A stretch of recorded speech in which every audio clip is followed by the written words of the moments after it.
Bismillahirrahmanirrahim. Assalamualaikum warahmatullahi wabarakatuh.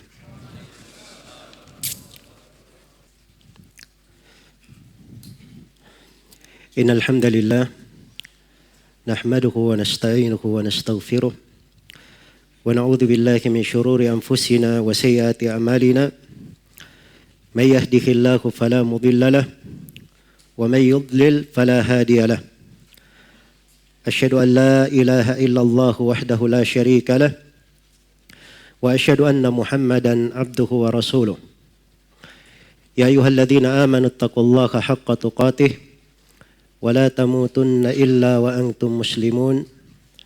Ya ayyuhan nasu taqu rabbakumul ladzi khalaqakum min nafsin wahidah wa khalaqa minha zawjaha wa batha minhuma rijalan katsiran wa nisaa'a. واتقوا الله الذي تساءلون به والأرحام إن الله كان عليكم رقيبا يا أيها الذين آمنوا اتقوا الله وقولوا قولا سديدا يصلح لكم أعمالكم ويغفر لكم ذنوبكم ومن يطع الله ورسوله فقد فاز فوزا عظيما أما بعد فإن أصدق الحديث كتاب الله وخير الهدي هدي محمد صلى الله عليه وسلم وشر الأمور محدثاتها فإن كل محدثة بدعة وكل بدعة ضلالة وكل ضلالة في النار. Kaum muslimin dan muslimat, al-ikhwa wal akhwat, hadirin dan hadirat rahimani wa rahimakumullah. Pembahasan tentang merayakan Maulid Nabi besar Nabi kita Nabi Muhammad sallallahu alaihi wasallam adalah pembahasan yang banyak dibahas di belakangan ini. Khususnya sebagaimana yang dikatakan oleh Ibnul Ashur pada abad ke-9, ada yang membolehkan dan ada yang melarang. Dan para ulama belakangan menulis berbagai tulisan di dalam pembahasan ini. Baik itu yang membolehkan maupun yang melarangnya. Dan berbagai fatwa bertebaran, ada yang pendek, ada yang panjang. Dan orang-orang membicarakannya. Hanya saja banyak kesalahpahaman di sana sini. Maka ini mungkin yang perlu kita terangkan pada kesempatan ringkas ini. Saya akan bahas dalam poin-poin yang singkat yang saya harapkan kita semua bisa melihat uraian apa alasan orang yang melarang dan apa alasan yang mereka yang membolehkan, serta kita melihat apa sebenarnya hakikat yang dijalani oleh Rasulullah sallallahu alaihi wasallam dan para sahabatnya. Ada banyak pembahasan di sini. Saya bentuk dalam konteks tanya jawab. Yang pertama, adakah kadar yang disepakati antara mereka yang membolehkan atau menganggap baik perayaan Maulid dengan orang yang melarang perayaan Maulid tersebut? Jawabannya ya, kadar kesepakatan ada dalam beberapa hal. Yang pertama,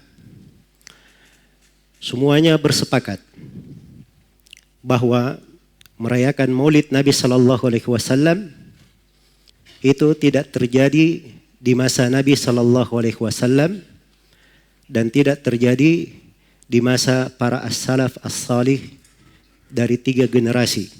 Para sahabat, para tabi'in, dan tabi'ut tabi'in. Bahkan kita akan dengarkan sebagian dari yang membolehkan juga mengakui bahwa maulid itu adalah bid'ah. Hanya saja dianggap bid'ah hasanah. Saya akan bacakan ucapan-ucapan para ulama di dalam hal ini. Saya mulai dari yang melarang dulu. yang menganggap tidak bolehnya. Yang pertama adalah Syekhul Islam Ahmad ibn Abdul Halim ibn Taimiyah al-Harrani ad-Dimashqi rahimahullahu ta'ala, yang wafat pada tahun 728 Hijriah. Dalam kitabnya Iqtida as-Siratal Mustaqim di jilid 2 halaman 619, beliau berkata, lam yaf'alhu salaf ma qiyamil muqtada lahu wa adamil mani' minhu. Maulid itu tidak dilakukan oleh para as-salaf, padahal ada hal yang mengharuskan mereka mengerjakannya dan tidak ada yang menghalanginya. Iya. Kan kalau ditanya yang melakukan maulid, kenapa kalian melakukan maulid? Karena kecintaan kepada Nabi. Kan begitu. Itu salah satu alasannya, kecintaan kepada Nabi. Kecintaan kepada Nabi ada di masa itu. Ya, kalau mau ditanyakan siapa yang lebih cinta kepada Nabi melebihi para sahabat, jawabannya ada atau tidak ada? Tidak ada yang lebih cinta dari para sahabat. Berarti hal itu ada di masa para sahabat, para salaf. Tapi tidak ada yang mengerjakan itu. Dan tidak ada mani', tidak ada yang menahan. Karena itu kata beliau, "Lau kana hadha khairan mahdan aw rajihan, lakana as-salafu ahaqqa bihi minna." Andai kata perayaan Maulid ini adalah kebaikan murni atau kebaikan yang rajih, kebaikan yang mendominasi, para salaf itu lebih berhak daripada kita di dalam merayakannya. Iya. Karena para salaf itu mereka lebih besar cintanya kepada Rasulullah sallallahu alaihi wasallam.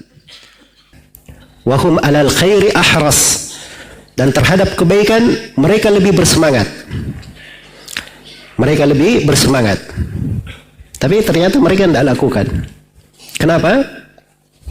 Karena yang mereka tampakkan bukan perayaan maulidnya. Kata Syekhul Islam, wa innama kamalu mahabbatihi wa ta'dhimihi fi mutaba'atihi wa ta'atihi wa ittiba'i amrihi wa ihya'i sunnatihi batinan wa zahira.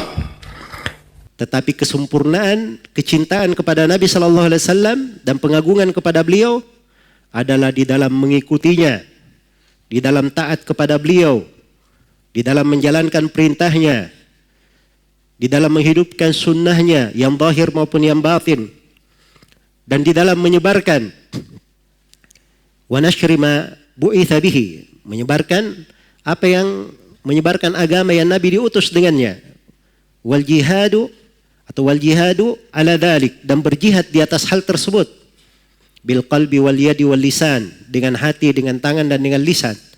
Fa inna hadhihi tariqatus sabiqin al awwalin minal muhajirin wal ansar walladzina ittaba'uhum bi ihsan. Kata beliau, inilah jalannya orang-orang terdahulu lagi pertama dari kalangan sahabat, muhajirin dan al-ansar, serta siapa yang mengikuti mereka dengan sangat baik. Ini satu, Syekhul Islam Ibn Taimiyah. Yang kedua, Al-Imam Tajiduddin Amr ibn Salim Al-Lakhmi, yang masyhur dengan sebutan Al-Fakihani.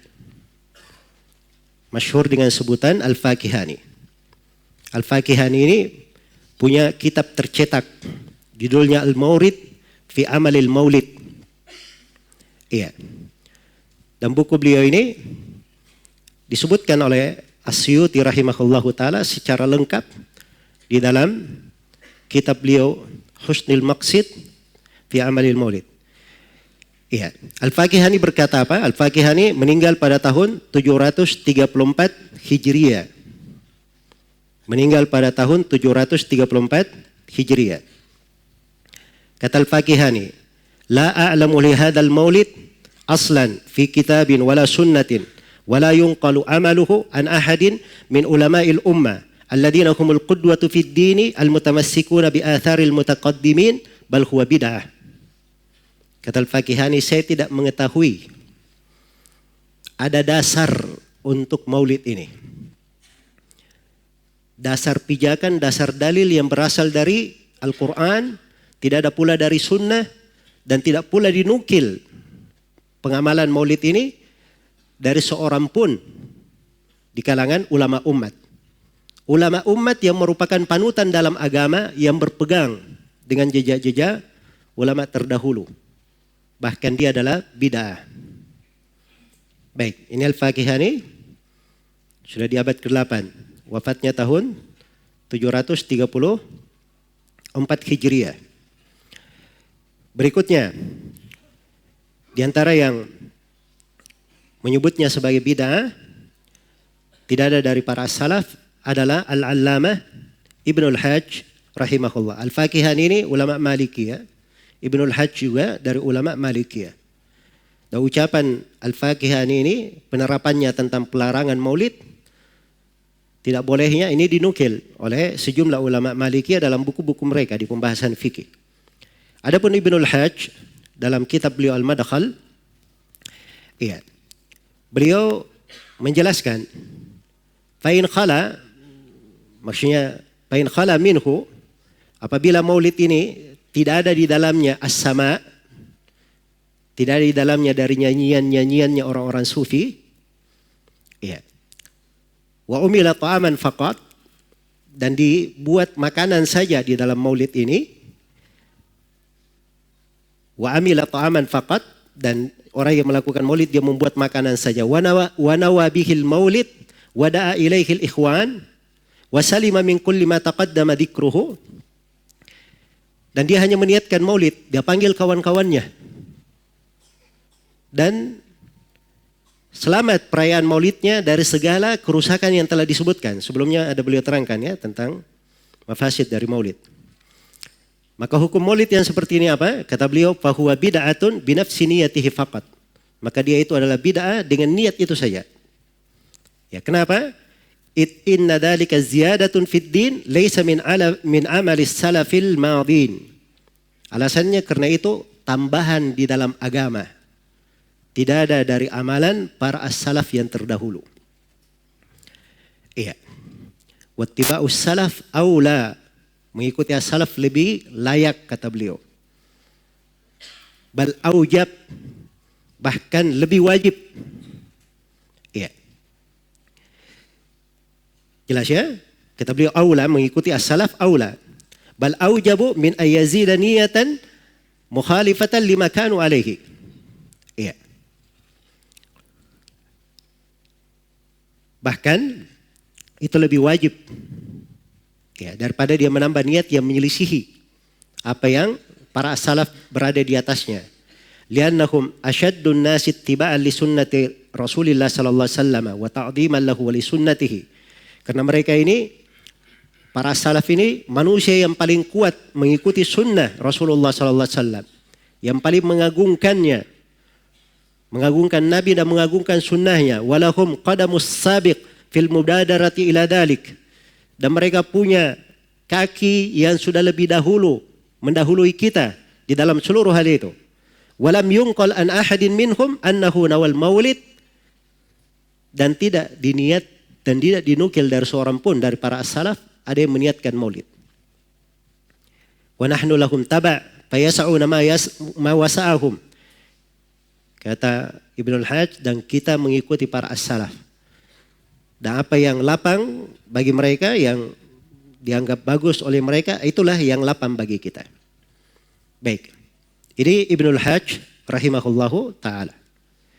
Yang ketiga, Imam Syaukani. Ya, saya hanya bawakan dari ulama-ulama terdahulu. Dari ulama belakangan, ya. Saya tidak terlalu banyak menyebutkan dari ucapan-ucapan mereka seputar maulid ya. Dari ulama yang yang terdahulu, Imam Syaukani wafat pada tahun 1250 Hijriah. Kata beliau, lam ajid ilal an dalilan yadullu ala thubutihi min kitabin wala sunnatin wala ijma'in wala qiyasin wala istidlal. Kata beliau, sampai sekarang saya tidak ketemukan dalil tentang sabitnya adanya maulid ini. Tidak dari Al-Quran, tidak pula dari sunnah, tidak ada dari kesepakatan ulama, tidak ada dari qiyas, dan tidak dari sisi pendalilan manapun. Iya. Dan ini unik ya Imam Syaukani. Karena Imam Syaukani ini beliau membaca buku-buku para ulama yang menulis tentang apa?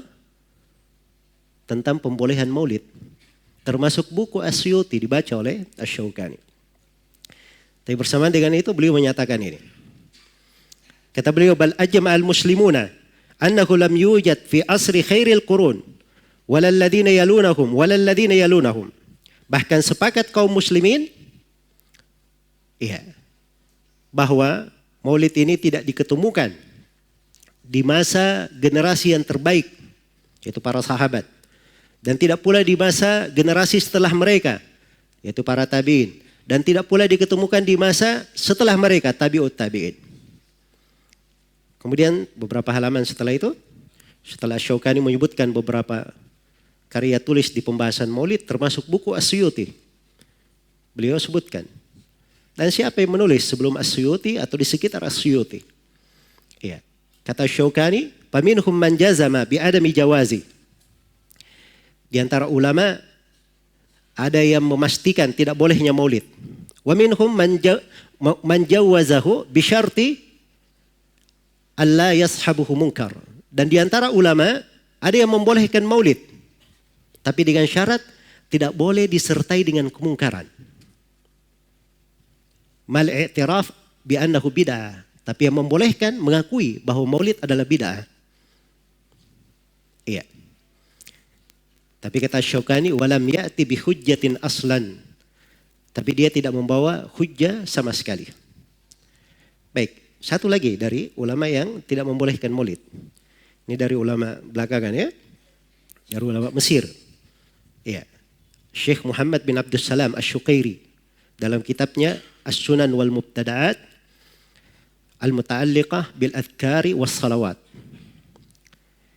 Ya. Kata beliau, "Fattikhadu maulidihi musiman wal ihtifalu bihi bid'atun munkarah dhalalatun lam yarid biha syar'un wala aqlun." Menjadikan maulid beliau kelahiran Nabi sallallahu alaihi wasallam sebagai suatu musim dan dirayakan dengannya, itu adalah bid'ah mungkar yang sesat. Tidak ada dalil syariat di dalamnya dan tidak pula dibenarkan oleh akal. "Lau kana fi hadha khairun kaifa yaghfalu anhu Abu Bakrin wa Umar wa Uthman wa Aliun wa sairu sahabah wattabi'una wa tabi'uhum wal a'immatu wa atba'uhum." Kalau di dalam maulid ini ada kebaikan, bagaimana mungkin lalai orang yang paling mengenal, bagaimana mungkin lalai dari maulid ini Abu Bakar As-Siddiq, Umar bin Al-Khattab, Uthman bin Affan, Ali bin Abi Thalib dan seluruh sahabat serta seluruh tabi'in dan tabi'ut tabi'in, para imam dan yang mengikuti para imam. Kok bisa semuanya lalai? Iya. Baik. Kita tidak usah banyak-banyak ya. Saya sebenarnya tidak ingin menyebutkan ucapan ulama yang melarang, yang tidak membolehkan. Sebab kalau dibacakan kata yang membolehkan, ya sebelum kau baca juga saya sudah tahu. Paling namanya itu aja. Ya. Tapi ini karena sebagian orang Masya Allah ya pandai, dia bikin perbandingan yang membolehkan maulid. 1, Al-Hafidh Ibnu Hajar. 2, As-Suyuti. 3, 4, yang tidak membolehkan sebagian ulama Saudi Arabia. Masya Allah, cuma itu saja yang dia sebut. Yang gak adil namanya. Ya. Baik, sekarang saya bacakan apa ulama yang membolehkan maulid sekarang. Ya.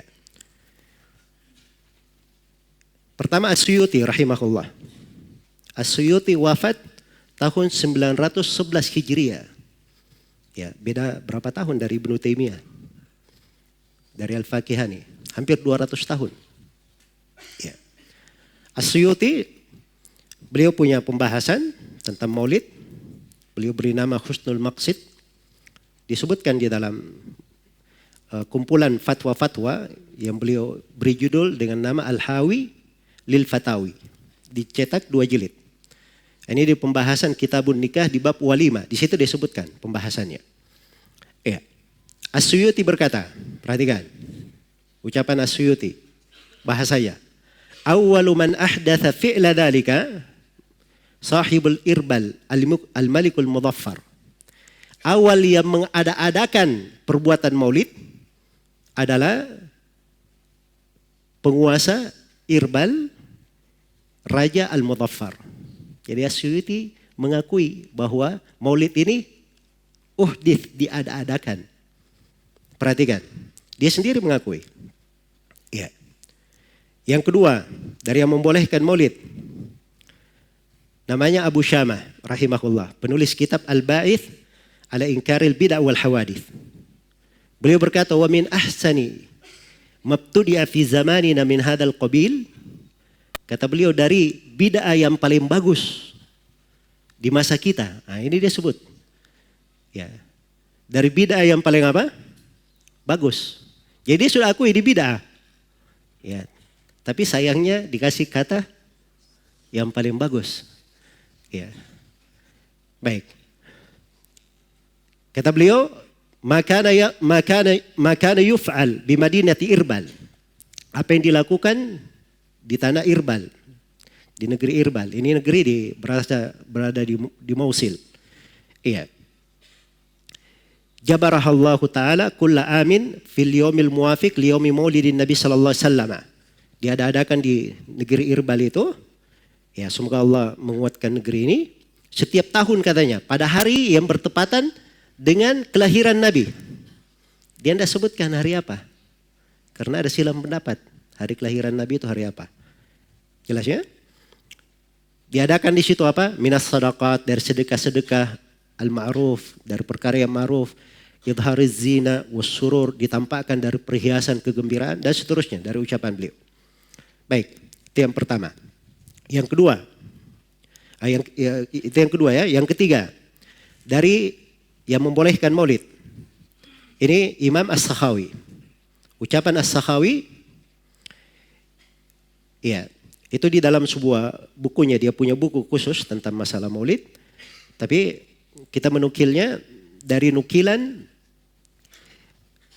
Ali Qari di dalam bukunya Al-Mawrid Ar-Rawi fil Maulidin Nabawi. Ya. Jadi dua di sini, As-Sakhawi dan Ali Qari. Sebab Ali Qari menukil dalam keadaan apa? Menyetujuinya. Kata As-Sakhawi, aslu amalil maulidis syarif lam yunqal an ahadin minas salafis salih fil quruni thalathatil fadilah. Wa innama hadatha ba'daha bil maqasidil hasanah.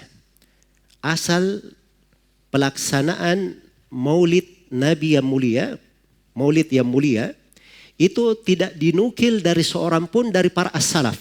Di 3 generasi yang utama. Diakui, tidak dinukil. Ya. Itu hanya terjadi di masa setelahnya. Dengan maksud-maksud baik dari orang-orang yang mengerjakannya. Jelas ya? Jadi beliau akui bahwa maulid ini ya tidak ada dinukil dari seorang pun dari para as-salaf. Di 3 generasi pertama. Baik, yang keempat. Dari yang membolehkan maulid. Ya. Muhammad Alawi Al-Maliki. Ya, ini bahasa Arabnya begitu ya. Kalau orang Indonesia sebutnya Muhammad Alwi Al-Maliki. Dia punya buku namanya Haul al-Ihtifal bil Maulid. Iya. Haul al-Ihtifal bil Maulid. Meninggalnya belum lama. Beliau ini Muhammad Alwi Al-Maliki. Di dalam buku ini beliau katakan, "Fal ihtibalu bil Maulid walam yakun fi ahdihi wa illam yakun fi ahdihi sallallahu alaihi wasallam fa huwa bid'atun." Katanya merayakan maulid walaupun tidak ada di masa Nabi sallallahu alaihi wasallam, maka itu namanya bid'ah. Walakinnah hasanatun, tapi dia adalah bid'ah yang hasanah. Bid'ah yang bagus. Kenapa? Lindirajiha tahtal adillati syar'iyyah wal qawaidil kulliyah. Karena dia berada di bawah dalil-dalil syariat dan kaidah-kaidah global, kaidah-kaidah umum. Iya. Jadi sini diakui bahwa maulid itu tidak ada di masa Nabi. Dan beliau juga akui bahwa maulid adalah bid'ah. Hanya saja dia katakan ini bid'ah apa? Bid'ah hasanah. Ya, ada dalil-dalil umumnya. Ya, kita akan bahas tentang masalah itu nanti. Baik. Di antara yang membolehkan maulid, saya sebut ya, orang belakangan pun saya sebut. Ya, dari yang membolehkan. Namanya Yusuf Ar-Rifai. Dia punya tulisan judulnya Ar-Raddul Muhkam Al-Mani'. Ya. Dia berkata, "Inna ijtima'an nas ala sama'i qissatil maulidin nabiyyi syarif amrun ustuhditha ba'da asrin nubuwah. Bal ma dhahara illa fi awail al-qarni as-sadis al-hijri." Sesungguhnya berkumpulnya manusia untuk mendengarkan kisah maulid Nabi adalah perkara yang baru terjadi setelah masa kenabian. Bahkan tidak pernah kelihatan maulid ini kecuali di awal-awal abad ke-6 Hijriah. Baik. Selesai ya? Jadi kita di sini bisa simpulkan antara yang melarang maulid dan membolehkannya, yang menganggapnya bagus, semuanya bersepakat bahwa maulid ini ada di masa Nabi atau tidak? Tidak ada. Di 3 generasi ada? Tidak ada. Jadi mereka sepakat di situ. Bahkan sebagian orang yang membolehkan maulid juga sepakat bahwa maulid itu bid'ah. Hanya saja anggapannya bid'ah apa? Bid'ah. Ya, ini kesepakatan yang pertama antara yang membolehkan dan yang melarang. Kesepakatan yang kedua. Baik, hal yang kedua yang disepakati antara yang melarang perayaan maulid dan yang membolehkan adalah keduanya membangun pendapat mereka di atas kecintaan kepada Rasulullah Sallallahu Alaihi Wasallam. Iya. Yang melarang mereka ingin menerapkan ayat Al-Quran. Karena bukti kecintaan adalah dengan mengikuti Nabi Sallallahu Alaihi Wasallam. Qul in kuntum tuhibbunallaha fattabi'uni yuhibbukumullahu wa yaghfir lakum dunubakum. Katakanlah kalau memang kalian cinta kepada Allah, ikutilah saya. Itu bukti kecintaan dengan mengikuti jejak Nabi Sallallahu Alaihi Wasallam. Iya. Jadi kecintaannya kepada Nabi, penjagaannya terhadap sunnahnya, terhadap syariatnya. Ini yang mendorong mereka untuk hal tersebut. Ya, sebagaimana orang yang membolehkan maulid, mereka juga beralasan karena kecintaannya kepada Rasulullah Sallallahu Alaihi Wasallam. Ya, cinta ingin mengingat tentang hari-hari kehidupannya, cinta ingin berselawat kepada Nabi Sallallahu Alaihi Wasallam, cinta untuk memberi makanan kepada orang-orang yang perlu, ya dan seterusnya. Iya, baik. Jadi semuanya dibangun di atas apa? Kecintaan. Orang yang melarang maulid, ya itu tidak pernah mereka melarang orang membaca kisah hidup Nabi Sallallahu Alaihi Wasallam. Orang yang melarang maulid, ya perayaan maulid, itu tidak pernah mereka melarang berselawat. Dan orang yang melarang maulid, mereka juga adalah orang yang senang nama Nabi itu selalu disebut dan ditinggikan. Iya. Mereka menganggap ibadah-ibadah yang bagus, memberi makan dan seterusnya. Tapi yang menjadi masalah, seluruh hal ini berkumpul dalam sebuah ibadah namanya perayaan maulid. Apakah ada syariatnya dari Nabi atau tidak? Nah, itu yang menjadi letak permasalahan. Ya. Karena itu jangan ada yang berucap. Nah, ini yang melarang merayakan maulid ini artinya dia mengkafirkan kita yang merayakannya. Nah, ini Masya Allah ya. Ini sudah dari dahulu ada yang berucap seperti itu. Sampai hebat sekali dulu. Syekh bin Baz rahimahullah dulu pernah beliau menulis, memberi jawaban tentang hukum maulid dan beliau terangkan bahwa maulid bid'ah dalam agama. Iya. Kemudian setelah itu ditulis di koran-koran di Saudi dan disebarkan di di radio. Nah, tiba-tiba radio London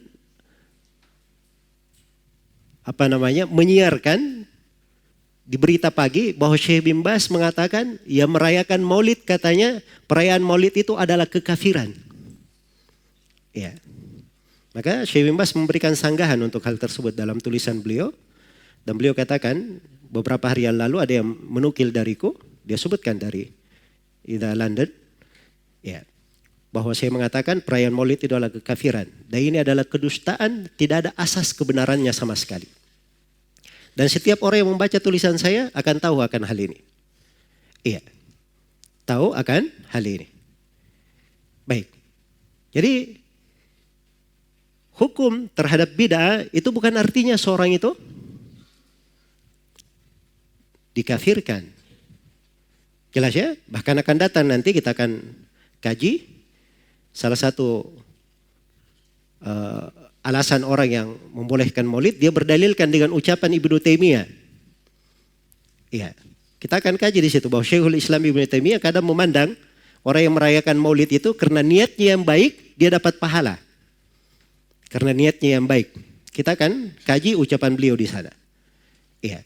Karena itu jangan lagi ada yang berkata bahwa ini ahli sunnah atau salafi yang tidak membolehkan maulid, mereka ini membid'ahkan orang, atau mereka ini mengkafirkan, atau mereka ini tidak suka selawat. Iya. Atau seterusnya dari kalimat-kalimat yang biasa digulirkan oleh sebagian orang. Iya. Jelas ya? Bukti kecintaan kepada Nabi SAW itu banyak bentuknya. Banyak bentuknya. Dan itu terlihat nanti dari amalan-amalan yang dikerjakan oleh seseorang. Ya, kemudian dari uraian ini juga jangan ada yang berkata ya bahwa ini yang membolehkan, yang tidak membolehkan maulid ini, yang membolehkan maulid Masya Allah. Pertama, Al-Hafidh Ibnu Hajar. Ya, Suyuti, berapa hadits mereka hafal? Ya, sekian ratus ribu hadits. Ini yang tidak membolehkan siapa? Cuma hafal 3 hadits. Itu pun katanya cuma dari laptop. Kalau baterainya habis sudah. Ya. Nah, ini kalimat-kalimat tidak bagus. Ya, tidak layak di dalam pembahasan ilmiah. Orang harusnya membawakan fakta yang baik. Ya, kalau kita pinjam ucapan si pembicara itu tadi, si pembicara pernah berkata, jangan ada dusta di antara kita. Ya, dan itu bagus ya, jangan ada dusta di antara kita. Baik. Berikutnya, di sini akan muncul pertanyaan. Ya. Setelah kita masuk ke pendahuluan ini, akan muncul pertanyaan. Ini perayaan Maulid, kan kelahiran Nabi Sallallahu Alaihi Wasallam. Ya. Baik, Nabi Sallallahu Alaihi Wasallam yang merupakan pemimpin anak Adam, Sayyidul Anbiya wal Mursalin. Kapankah beliau dilahirkan? Kapankah beliau dilahirkan? Ya, kalau yang populer setiap tahunnya dirayakan tanggal berapa? Tanggal 12 bulan 3. Ya, bulan 3 itu namanya Rabi al-Awwal. Kan begitu? Ya. Dan ini memang mayoritasnya seperti itu, tapi ini bukan kesepakatan ulama. Bukan kesepakatan ulama. Ada perbedaan pendapat dalam hari apa dilahirkan, tanggalnya. Bahkan ada perbedaan pendapat dalam bulannya. Dalam bulannya.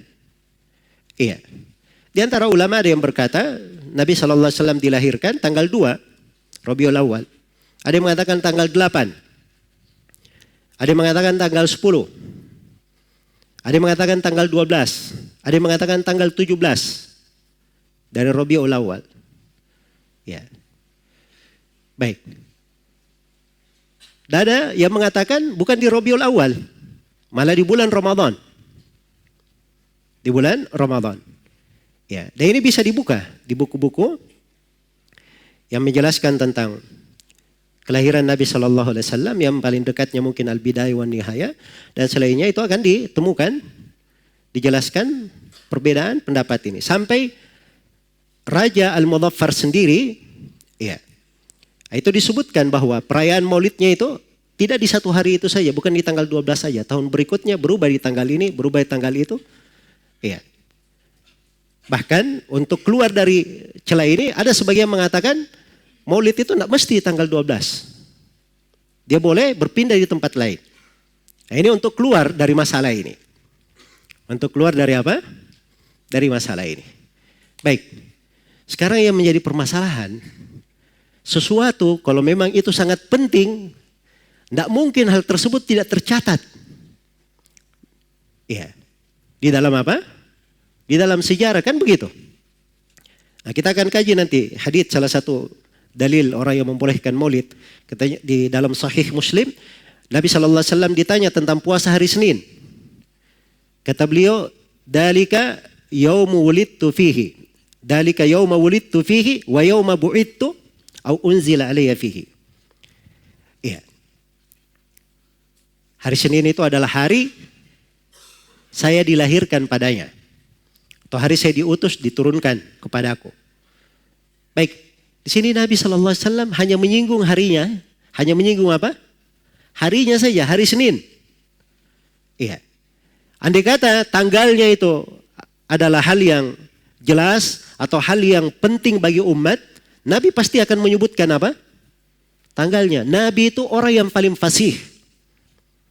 Dan orang yang paling detail dalam berbicara. Beliau diberi dari jawami'ul kalim. Kemampuan mengumpulkan makna-makna yang luas dalam kalimat-kalimat ringkas. Kalau ada hal yang merupakan perkara agama, tidak mungkin beliau luputkan. Sebab tugas seorang Nabi seperti itu. Tidak meluputkan suatu apapun untuk umatnya.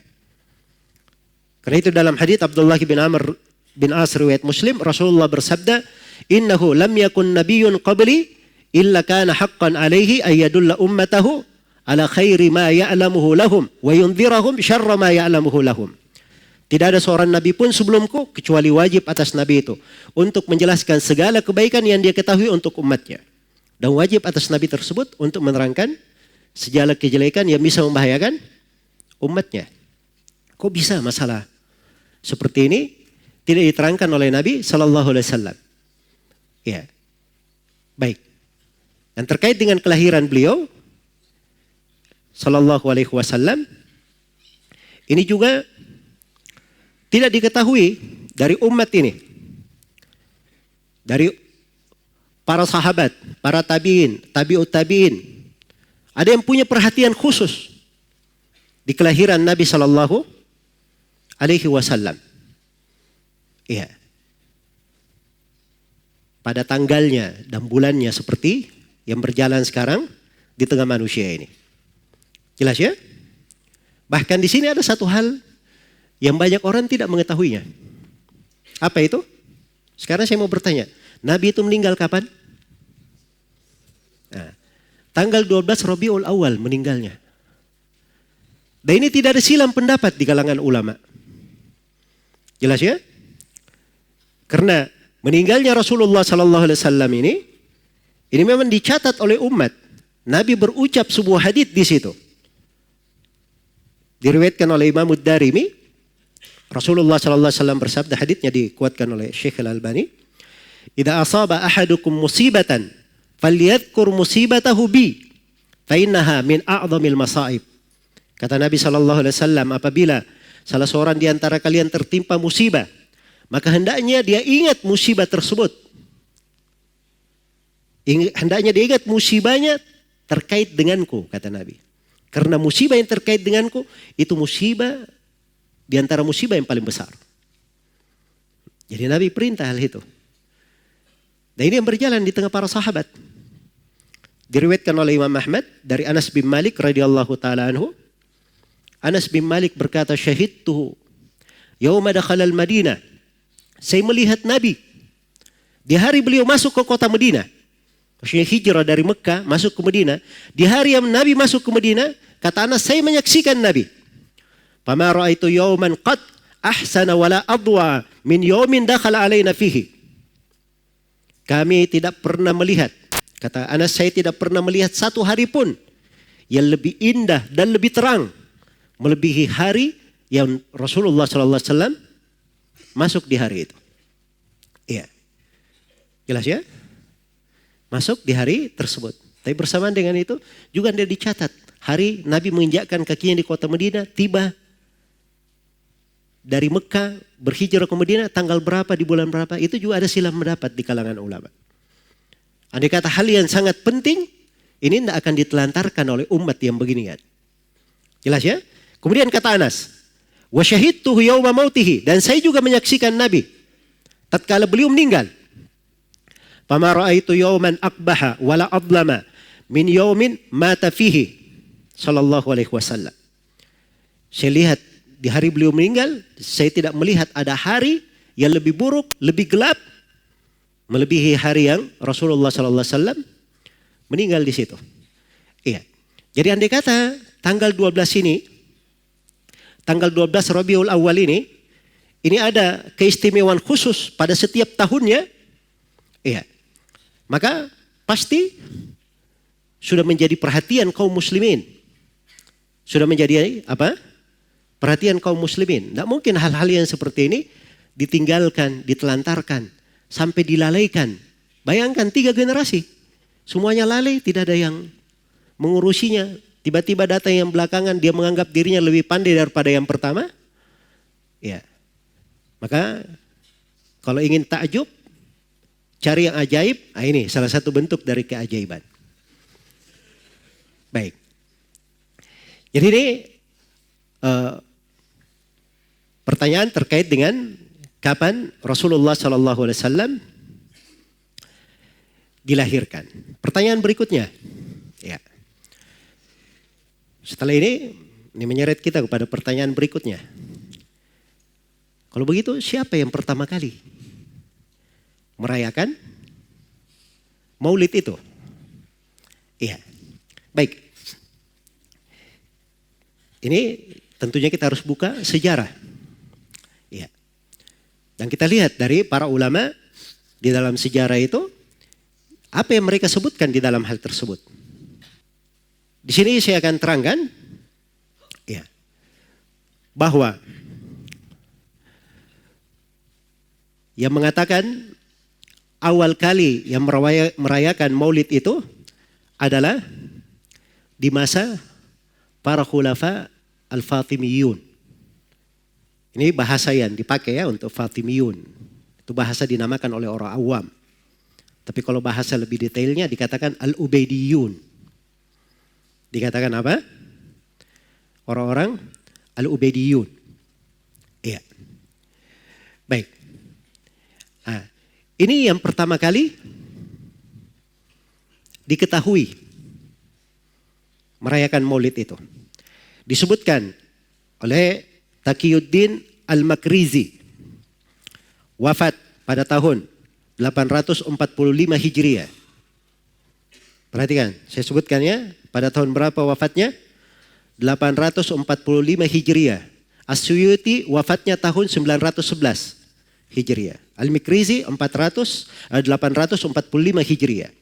Dalam kitab beliau, Al-Mawa'id wal-I'tibar, Bidzikril Khitat wal Athar, jilid 1 halaman 490. Ya. Ketika beliau sebutkan di pembahasan hari-hari khilafah Fatimiyun, apa yang mereka buat sebagai hari raya, musim-musim, ya, dan bagaimana keadaan rakyat mereka dan banyaknya dari nikmat-nikmat di tengah mereka, maka dikatakan di situ oleh Al-Makrizi, kana lil khulafa'il Fatimiyin fi tulis sana a'yadun wa mawasim.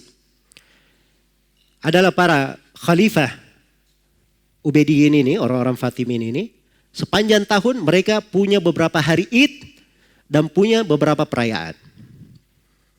Ya, ada namanya musim awal tahun. Musim kepala tahun, pokok tahun. Ada namanya musim awal tahun. Ada namanya musim hari Asyura. Ada namanya Maulid Nabi sallallahu alaihi wasallam. Ada Maulid Ali bin Abi Thalib. Ada Maulid Al-Hasan. Ada Maulid Al-Husain. Ya. Ada Maulid Fatimah. Terus juga ada perayaan Maulid Khalifah saat itu yang berkuasa. Ada perayaan awal Rajab, pertengahan Rajab, awal Sya'ban, pertengahan Sya'ban. Masya Allah ya, ramai sekali perayaannya. Maulidnya saja ada 6. Ya, terkait dengan maulidnya ada berapa? Ada 6. Maulid Nabi, Maulid Ali, Maulid Al-Hasan, Maulid Al-Husain, Maulid Fatimah, dan Maulid Khalifah yang sedang berkuasa. Yang kedua, yang menyebutkan sejarah, Abul Abbas Ahmad Ibn Ali Al-Qalqashandi. Beliau ini wafat, ya ini lebih sebelumnya lagi, wafat tahun 756 Hijriah. Dalam kitabnya Subhil A'sha fi Sana'atil Insya, jilid 3 halaman 493, dalam pembicaraan yang panjang tentang bagaimana majelis-majelis dari Khalifah Al-Fatimi, ya. Maka disebutkan di situ dari majelis-majelisnya. Ya, majelis yang ketiga dikatakan al-julus ats-tsalits julusuhu fi maulidin Nabi sallallahu alaihi wasallam fi tsani asyar min syahri Rabiul Awal. Dia ada majelis duduk di Maulid Nabi sallallahu alaihi wasallam pada tanggal 12 Rabiul Awal. Baik, yang ketiga, mufti negeri Mesir dahulu, belum lama meninggalnya, seorang alim terkenal, Muhammad Bukhaid Al-Muti'i rahimahullahu ta'ala. Iya. Beliau punya buku judulnya Ahsanul Kalam Fima Yata'allaku Bis Sunnati Wal Bid'ati Minal Ahkam. Ini dari ulama Mesir. Iya. Dari ulama Mesir. Baik. Beliau berkata, mimma uhditha wa kathura as-su'alu anhu al-mawalid. Fanaqulu inna awwala man ahdathaha bil Qahira al-khulafa'ul Fatimiyun wa awwaluhum al-mu'izz lidinillah. Maka beliau berkata, dari bidah-bidah yang diada-adakan dan banyak orang yang menanyakannya adalah tentang maulid.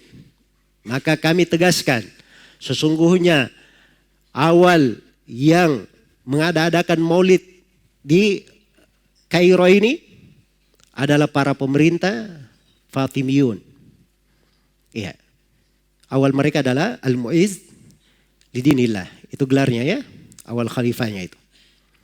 Demikian pula Syekh Ali Mahfud. Syekh Ali Mahfud ini dari ulama besar kota Mesir di masanya. Belum lama juga meninggalnya. Beliau punya buku namanya Al-Ibda fi Madarril Ibtida. Di halaman 251 beliau katakan, ya, qila awal man ahdathaha bil Qahira al-khulafa'ul Fatimiyun fil qarni ar-rabi'. Dikatakan bahwa awal yang mengadakan maulid di Kairo adalah Khulafa al-Fatimiyun di abad keempat.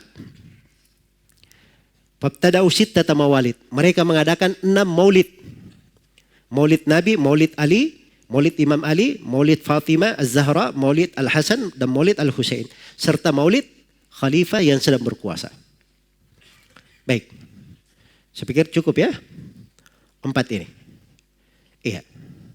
Dan ini tidak bertentangan dengan apa yang disebutkan oleh As-Suyuti rahimahullah. As-Suyuti ya mengatakan bahwa yang pertama kali ya merayakan maulid itu adalah Al-Malik Al-Mudhaffar. Ya, penguasa Irbal. Ya. Penguasa Irbal. Baik, itu tidak bertentangan. Ya. Sekarang sisa begini saja. Kita di Indonesia ya, ada yang berkata Soekarno Presiden Republik Indonesia. Kan begitu? Datang belakangan Pak Joko Widodo adalah Presiden Republik Indonesia. Iya. Kan sama-sama presiden. Iya. Dari sisi presidennya sama-sama tentang masalah siapa yang lebih dahulu itu jelas. Ada yang mengatakan Pak Jokowi lebih dahulu daripada Soekarno. Hah? Tidak ada yang akan berkata seperti itu. Jangan ada yang di masa sekarang ini, oh tidak benar itu. Masa Soekarno presiden pertama Indonesia. Yang benarnya yang pertama adalah Pak Jokowi karena dia presiden. Ya, sama itu tadi. Ini sama-sama bikin maulid. Ya, sama-sama dengan bikin maulid itu bersepakat namanya. Yang mana yang duluan lahir, lihat aja tanggal lahirnya. Berarti yang belakangan ikut yang pertama, kan begitu? Ikut yang pertama. Ya. Nah, sekarang muncul pertanyaan. Kenapa sebagian orang ya sangat ngotot sekali? Jangan sebut bahwa ini dilakukan oleh pemerintah Al-Fatimiyun yang pertama kali mengadakan maulid. Kenapa dia tidak mau sama sekali nisbatkan ke sana? Nah, itu ada sebabnya. Saya akan berikan sebabnya. Ya, sebabnya karena para khalifah Al-Fatimiyun ini yang dikenal dengan nama Al-Ubaidiyun, ini orang Syiah Rafidhah. Ya. Dari orang-orang yang dikenal dengan kezaliman, kefasikan, kefajiran, ya, bidah dan munkarat, bahkan lebih daripada itu. Ya. Lebih daripada itu. As-Suyuti sendiri rahimahullah, As-Suyuti sendiri. Ya. Beliau di dalam kitabnya Tarikh Al-Khulafa, beliau berkata, saya sengaja tidak menyebut seorang pun dari nama Khalifah Fatimiyin di sini, dari Bani Ubaid. Saya tidak sebut di dalam buku ini. Padahal dia punya buku namanya Tarikh Al-Khulafa, sejarah para khalifah. Harusnya kan Khalifah Al-Ubaidiyin juga disebut. Tapi As-Suyuti terangkan. Kenapa dia tidak sebut? Karena keimaman mereka tidak syah. Karena keimaman mereka apa? Tidak syah. Jadi ini saya tidak usah baca terusannya ya. Kenapa? Cukup bahwa mereka ini sangat buruk sekali di pandangan para ulama. Iya. Karena itu, iya. Mereka kadang ingin menutupi hal ini, sebabnya, oh jangan sampai dikatakan kita ini ikut orang-orang Syiah Rafidhah ternyata yang duluan melakukannya dari kalangan Fatimiyun ini. Jelas ya? Baik. Selesai sudah pembahasan tentang siapakah yang pertama melakukan maulid ini. Pembahasan berikutnya. Muncul pertanyaan di sini.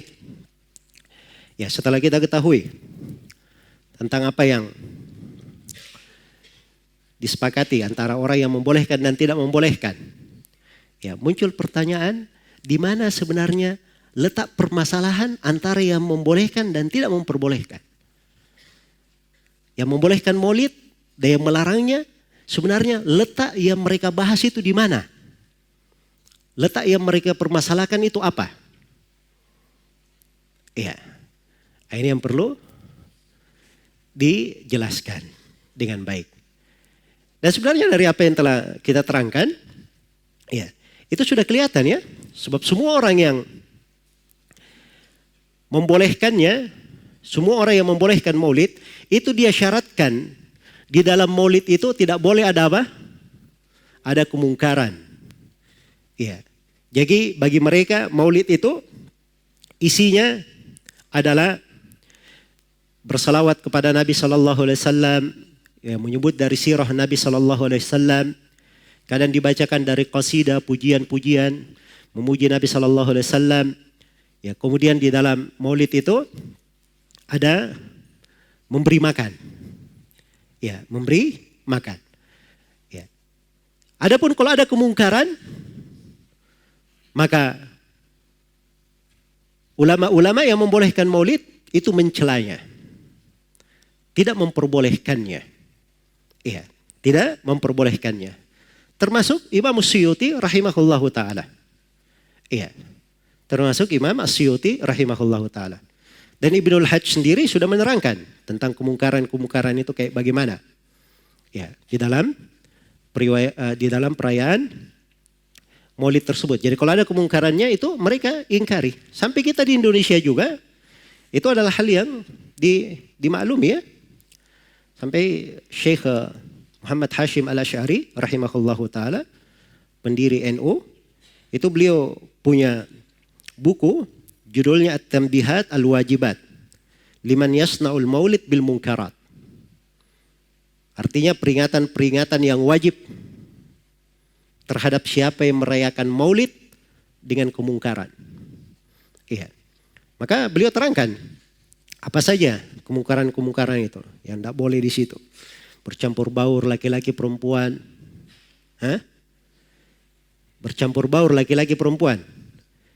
Ini beliau ingkari. Ya. Jelas ya?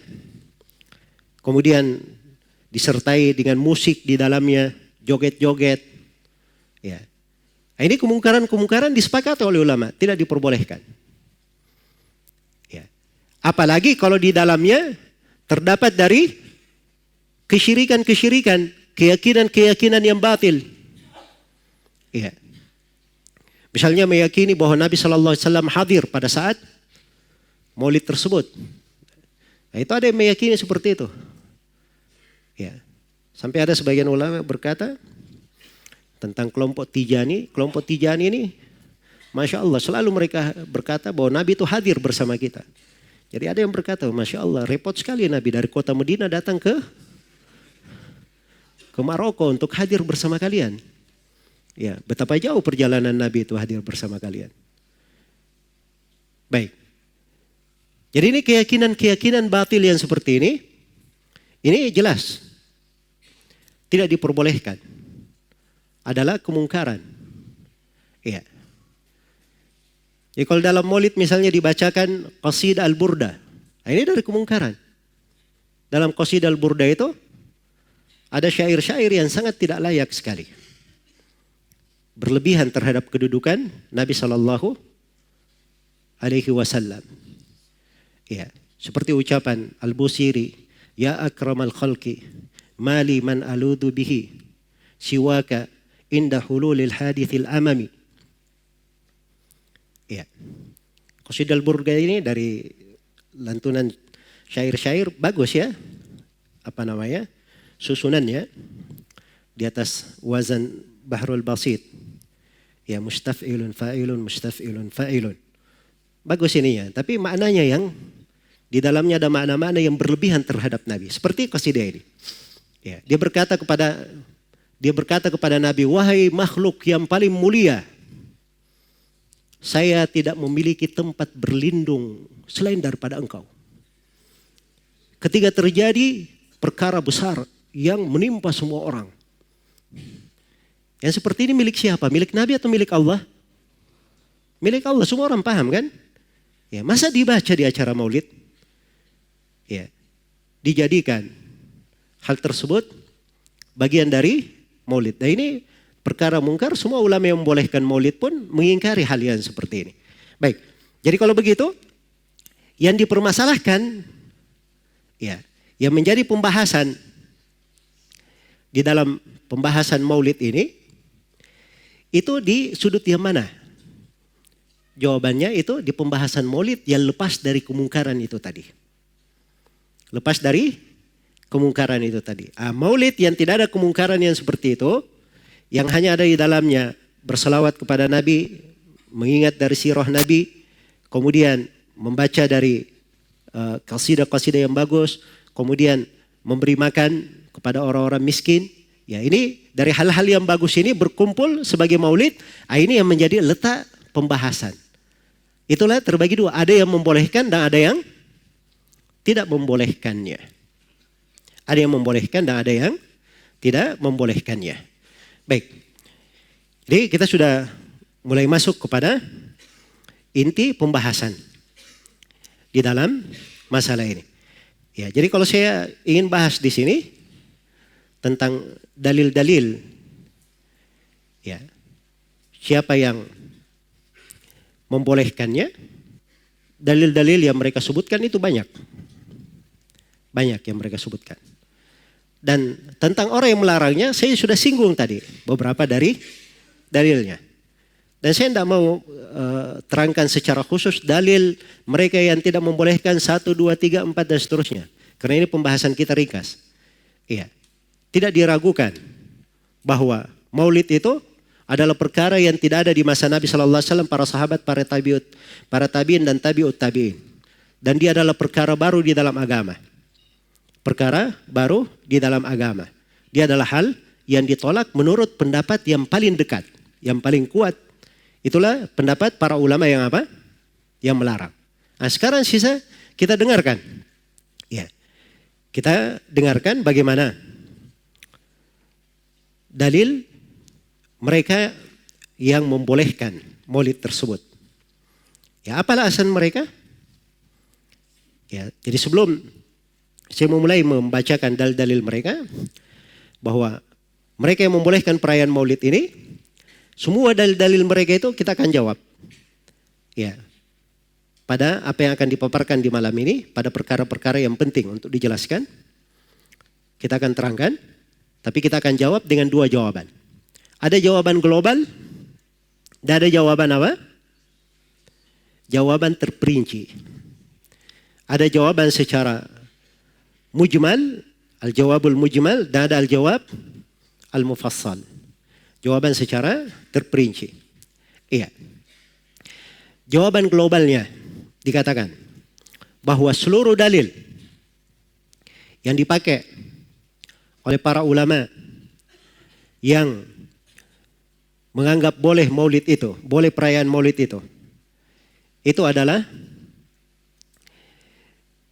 sebenarnya sama sekali tidak bisa disebut sebagai dalil. Tidak bisa disebut sebagai apa? Tidak bisa disebut sebagai dalil. Iya. Maka ini jawaban globalnya. Iya. Baik. Karena kalau itu disebut sebagai dalil, ini repot, pembahasannya panjang sekali. Ya. Artinya apa? Besar konsekuensinya kalau kita sebut itu sebagai dalil. Ya. Jangan ada yang mengatakan, subhanallah, kalau antum tidak sebut sebagai dalil, berarti antum ini betul-betul bersombong sekali. Mau lebih pandai daripada Al-Hafidh Ibnu Hajar, As-Sakhawi, As-Suyuti. Dia sebut nama-nama. Tapi yang berucap ini tidak pernah berpikir, kau mau lebih pandai daripada Nabi sendiri? Mau lebih pandai daripada Abu Bakar, Umar, Uthman, Ali? Iya. Sekarang mereka bacakan ayat-ayat. Dalil kami, yang pertama tentang bolehnya maulid, ayat ini. Yang kedua ayat ini. Yang ketiga ayat ini. Yang keempat hadits ini, hadits ini, hadits ini. Ini sekarang ayat-ayat yang kalian baca, itu tidak pernah dibaca oleh 3 generasi pertama. Kalian paham tafsirnya, mereka tidak paham? Ya. Ini hal berat, kita terima hal itu dari mereka. Jelas ya? Jadi kalau misalnya hal itu ditolak oleh para ulama yang melarang maulid, itu jelas penolakan mereka. Pengagungan terhadap Nabi SAW dan para as-salaf. Rahimahumullahu ta'ala. Iya. Karena itu di dalam menafsirkan ayat, tidak boleh seorang itu sembarangan. Iya. Tidak boleh dia sembarangan di dalam menafsirkan dari ayat-ayat Al-Quran. Iya. Baik. Karena itu dikatakan oleh Ibnul Qayyim rahimahullahu ta'ala, mengada-adakan penafsiran tentang kitab Allah yang para as-salaf dan para a'imah menyelisih penafsiran tersebut, ini membawa 2 konsekuensi. Konsekuensi yang pertama, penafsiran itu pasti salah. Iya. Dan konsekuensi yang kedua, berarti para as-salaf itu yang menyelisihinya itu pasti salah. Jelas ya? Hanya ada 2. Sekarang kalau ada yang menafsirkan, dia baca misalnya ayat, وَذَكِّرْهُمْ بِأَيَّامِ Ya, Masya Allah. Kadang ada yang pembahasan maulid bawakan ayat ini, cakep sekali suaranya membaca. Hah? Ingatkanlah mereka dengan hari-hari Allah. Di antara hari-hari Allah adalah apa? Hari-hari Allah itu nikmat-nikmat Allah katanya. Dan di antara nikmat Allah yang paling besar adalah siapa? Lahirnya Nabi Muhammad sallallahu alaihi wasallam. Kenapa kita tidak merayakannya? Ada lagi yang membacakan ayat tentang Nabi Isa alaihi salam di surah As-Saff. Wa mubasysyiran bi rasuli ya'ti min ba'di ismuhu Ahmad, memberi kabar gembira seorang rasul yang datang setelahku, namanya Ahmad. Tidakkah kita bergembira dengan datangnya Nabi Muhammad? Nabi Isa saja memberi kabar gembira kepada umatnya. Ini sekarang bilang aja ini ayat-ayat tidak pernah dibaca oleh para sahabat Rasulullah sallallahu alaihi wasallam. Kok mereka tidak ada yang berdalilkan dengan ayat-ayat itu tentang perayaan Maulid? Jelas ya? Jadi hanya ada 2 kemungkinan. Ucapan kalian benar atau para sahabat yang salah. Iya. Tidak mungkin ada yang berkata mereka benar. Dan saya tidak menyangka. Pas ada orang yang mengatakan bahwa dirinya benar. Dia salahkan para salaf. Baik. Jadi ini perkara penting ya di dalam penafsiran. Iya. Dan ini kaidah berjalan di tengah para ulama rahimahumullahu ta'ala. Kata Al-Imam Al-Hafidh Ibnu Abdul Hadi di dalam kitabnya As-Sarimul Munki fi Raddi 'ala Subuki. Kata beliau, wala yajuzu ihdatsu ta'wilin fi ayatin aw sunnatin lam yakun ala ahdi salaf wala arafuhu wala bayyanuhu lil ummah. Tidak boleh sama sekali mengada-adakan penafsiran terhadap sebuah ayat atau terhadap sebuah sunnah yang tidak pernah ada di masa para as-salaf. Dan mereka tidak mengetahuinya. Dan mereka tidak menjelaskannya kepada umat. Mereka tidak menjelaskannya kepada umat. Ini kalimatnya detail ya. Iya. Jadi tidak ada di masa as-salaf, mereka tidak tahu dan mereka tidak pernah jelaskan. Mungkin saja dia berkata, oh mereka tahu tapi tidak mereka jelaskan. Enggak. Ya, kalau mereka tahu pasti mereka jelaskan. Masa mereka menyembunyikan makna ayat? Enggak mungkin. Jelas ya? Ya kalau misalnya ayat itu ada, wadzakirhum biayyamillah, itu artinya perayaan Maulid, mereka pasti sebut.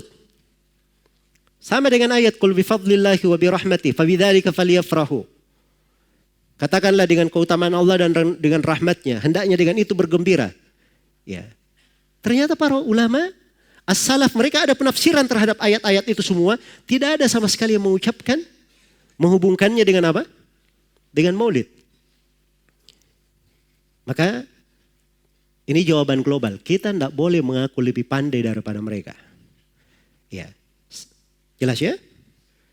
Dan tidak boleh ada yang berbuat seperti itu. Karena itu dari jalannya para as-salaf rahimahumullahu ta'ala, mereka itu betul-betul komitmen.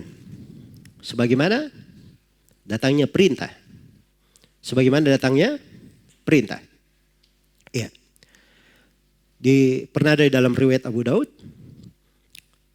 kata Mujahid, saya bersama Ibnu Umar, maka seorang lelaki di sholat duhur atau sholat asar, dia melakukan tathwib. Berada di mana? Di pintu-pintu masjid, memanggil sholat, dia di pintu masjid. Dia panggil orang, sholat. Iya. Apa kata Ibnu Umar? Ayo kita keluar. Fainna hadhihi bid'ah, sungguhnya ini adalah bid'ah. Ya, perhatikan bagaimana tanggapan mereka terhadap hal-hal yang seperti itu. Ya, jangan yang pakai dalil-dalil umum. Repot ya kalau seorang memakai dalil-dalil umum. Mencocoki syariat itu, dia harus mencocoki, yang dikatakan mencocoki syariat itu pada 6 hal. Mencocoki syariat. Iya. Mencocoki pada sebabnya, pada jenisnya, pada kaifiatnya, pada bentuknya, pada waktunya dan pada tempatnya. 6. Itu harus dilihat syariat pada 6 hal ini. Jangan keluar darinya. Ya. Jadi kalau misalnya ada yang berkata, enggak apa-apa saya sholat duhur. Setelah sholat subuh, saya sambung saja sholat duhur. Daripada saya ketiduran, ya, saya sambung saja. Ini boleh atau tidak? Hah? Tidak boleh. Kenapa? Karena ini tidak mencocoki tempat. Kalau ada yang menambah sholat duhur jadi 6 rakaat, hah? Boleh atau tidak? Tidak boleh. Semuanya berkata tidak boleh. Kenapa? Karena Nabi hanya menuntunkan 4 rakaat. Jelas ya? Menuntunkan 4 rakaat. Iya. Kalau misalnya ada yang berakikah, iya, ada yang berakikah dengan menyembelih unta, bagaimana? Boleh atau tidak? Nggak boleh. Akikah itu dengan kambing. Walaupun unta lebih mahal, nggak bisa, nggak syah. Hanya dengan kambing saja yang syah. Jelas sampai sini? Baik. Jadi ini pintu ditutup di dalam agama. Karena itu diriwayatkan oleh Imam Ad-Darimi dengan sanad yang sahih. Awal bid'ah amali yang terjadi di Kufa, orang yang duduk di masjid itu berzikir, bertahlil, bertasbih, bertakbir. Ya. Ibnu Mas'ud mengingkarinya.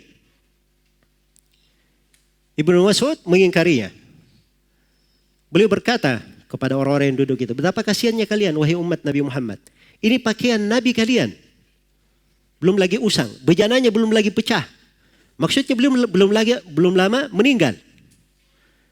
Kalian sudah membuat perkara baru dalam agama. Hanya ada 2 kemungkinan.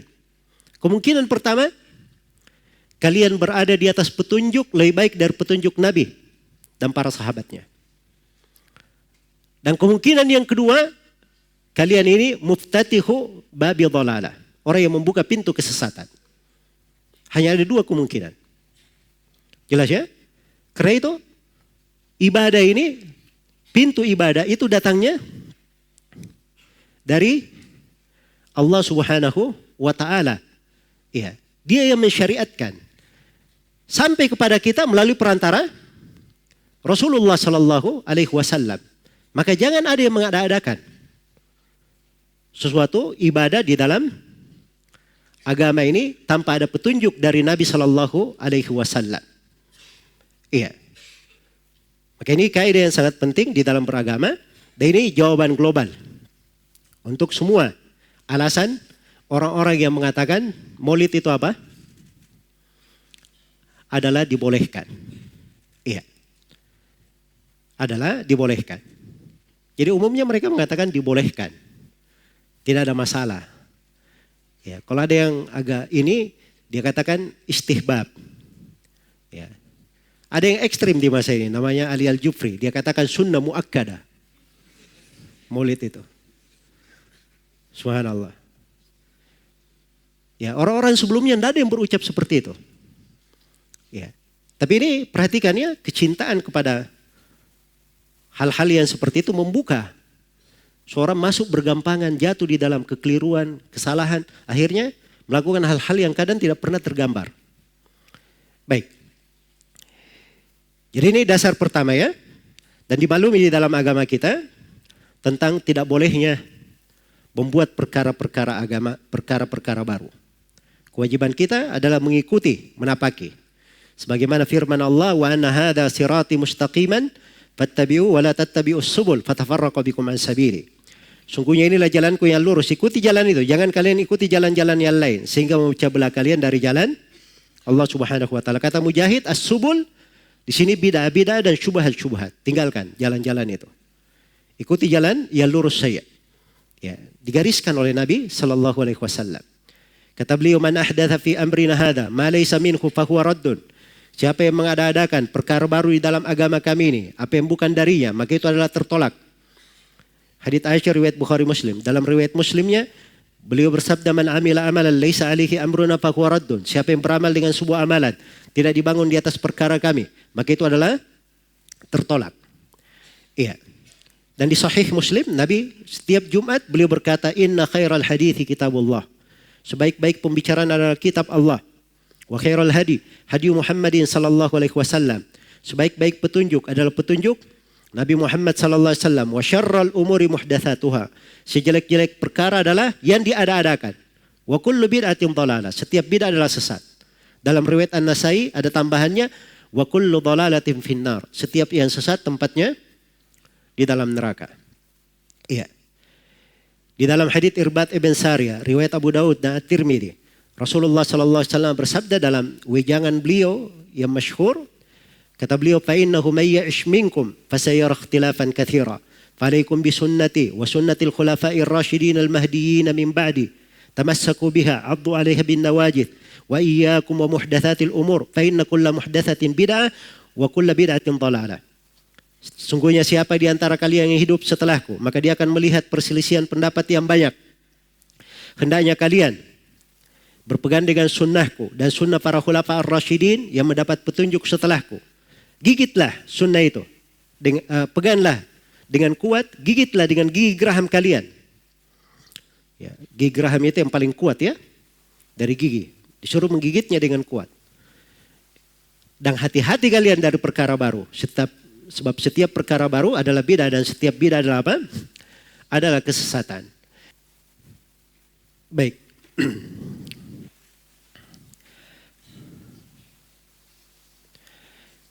Saya tidak bacakan di sini ya dari ucapan-ucapan para a'immah terkait dengan kewajiban berpegang dengan agama, dan tidak boleh ada yang membuat jalan sendiri dalam beragama.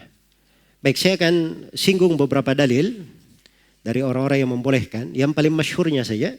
Sebab kalau kita bahas semuanya, ini Masya Allah sudah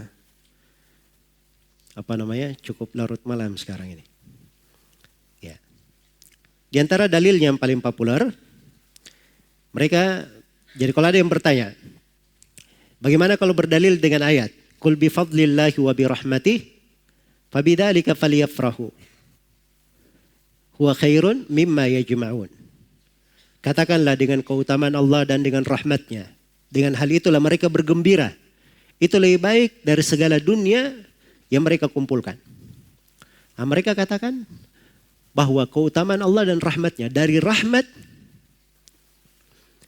ya, Allah Subhanahu wa taala adalah Rasulullah sallallahu alaihi wasallam. Ya. Maka memperingati lahirnya beliau itu bagian dari apa? Bergembira dengan apa? Keutamaan dan rahmat Allah Subhanahu wa taala. Jawabannya bagaimana ini? Sudah terjawab dengan jawaban umum itu tadi. Ini sekarang dari mana dia dapat penafsiran seperti itu? Tidak ada seorang pun dari ahli tafsir yang menafsirkan seperti itu. Iya. Baik. Jangan merasa lebih pandai daripada Nabi dan para sahabatnya di dalam memahami ayat-ayat. Andai kata itu bagian dari makna ayat, pasti sudah sampai kepada kita. Iya. Itu yang pertama. Yang kedua, memang kalau dibaca di dalam buku-buku tafsir, tafsir Ibnu Jarir, Ibnu Katsir, Al-Baghawi, Al-Qurtubi, Ibnu Arabi dan selainnya, tidak ada seorang pun yang menafsirkan bahwa rahmat di dalam ayat ini adalah Rasulullah sallallahu alaihi wasallam. Bahkan kalau kita baca ayat sebelumnya itu kelihatan bahwa rahmat itu adalah Al-Qur'an. Itu yang disebutkan dengan apa? Dengan rahmat. Terkait dengan zat Nabi sendiri, ya. Maka tidak ada yang menafsirkannya seperti itu. Abu Sa'id Al-Khudri, Ibnu Abbas, bagaimana yang disebutkan oleh Al-Qurtubi, mereka berkata, keutamaan Allah adalah Al-Quran, rahmatnya adalah Islam. Rahmatnya adalah Islam. Dan dia mengatakan keutamaan Allah adalah Al-Quran, rahmatnya kalian dijadikan dari Ahlul Islam. Iya. Karena itu Ibnu Al-Qayyim secara umum berkata, ucapan para salaf tentang keutamaan dan rahmat pada ayat ini, itu berputar pada makna Islam dan Sunnah. Berputar pada Islam dan Sunnah. Itu jawaban yang kedua. Jawaban yang ketiga. Iya. Rahmat Allah Subhanahu wa taala untuk manusia itu bukan dengan lahirnya Nabi, tapi dengan diutusnya beliau sebagai Rasul. Itu yang disebut di dalam Al-Quran dan Sunnah Rasulullah sallallahu alaihi wasallam. Allah berfirman, "Wa ma arsalnaka illa rahmatan lil alamin." Tidaklah kami mengutus engkau Nabi Muhammad kecuali sebagai rahmat untuk semesta alam. Kerasulan beliau diutus itulah rahmat bagi manusia. Jelas ya? Tidak disinggung masalah kelahirannya. Maka dari mana di sini ditafsirkan ayat ini terkait kita bergembira dengan kelahiran Nabi sallallahu alaihi wasallam. Baik. Nabi sallallahu alaihi wasallam dalam Sahih Muslim, beliau berkata, "Inni lam ub'at la'anan, innama bu'ittu rahmah." Sungguhnya saya tidak diutus sebagai orang yang gemar melaknat, tapi saya diutus sebagai rahmat. Nah ini, diutus sebagai apa? Rahmat. Ya, rahmat itu pada keadaan beliau diutus oleh Allah Subhanahu wa taala. Baik, muncul pertanyaan yang lain. Bagaimana dengan mereka yang berdalil dengan ayat? Inna Allah wa malaikatahu yusalluna ala nabi. Ya ayyuhalladzina amanu sallu alaihi wa sallimu taslima. Sungguhnya Allah dan para malaikatnya bersalawat kepada Nabi. Wahai orang-orang yang beriman, bersalawatlah kalian dan bersalamlah untuk Nabi sallallahu alaihi wasallam. Iya. Kata mereka, nah, ayat ini kita diperintah berselawat tentang apa? Memperbanyak salam. Dan maulid itu anjuran untuk banyak berselawat kepada Rasulullah sallallahu alaihi wasallam. Baik. Jawaban yang pertama sudah ada di jawaban global. Tidak pernah ada dari para sahabat, para tabiin yang memahami ayat ini. Ada pembahasannya dengan pembahasan kelahiran Nabi sallallahu alaihi wasallam. Maka jangan menafsirkan.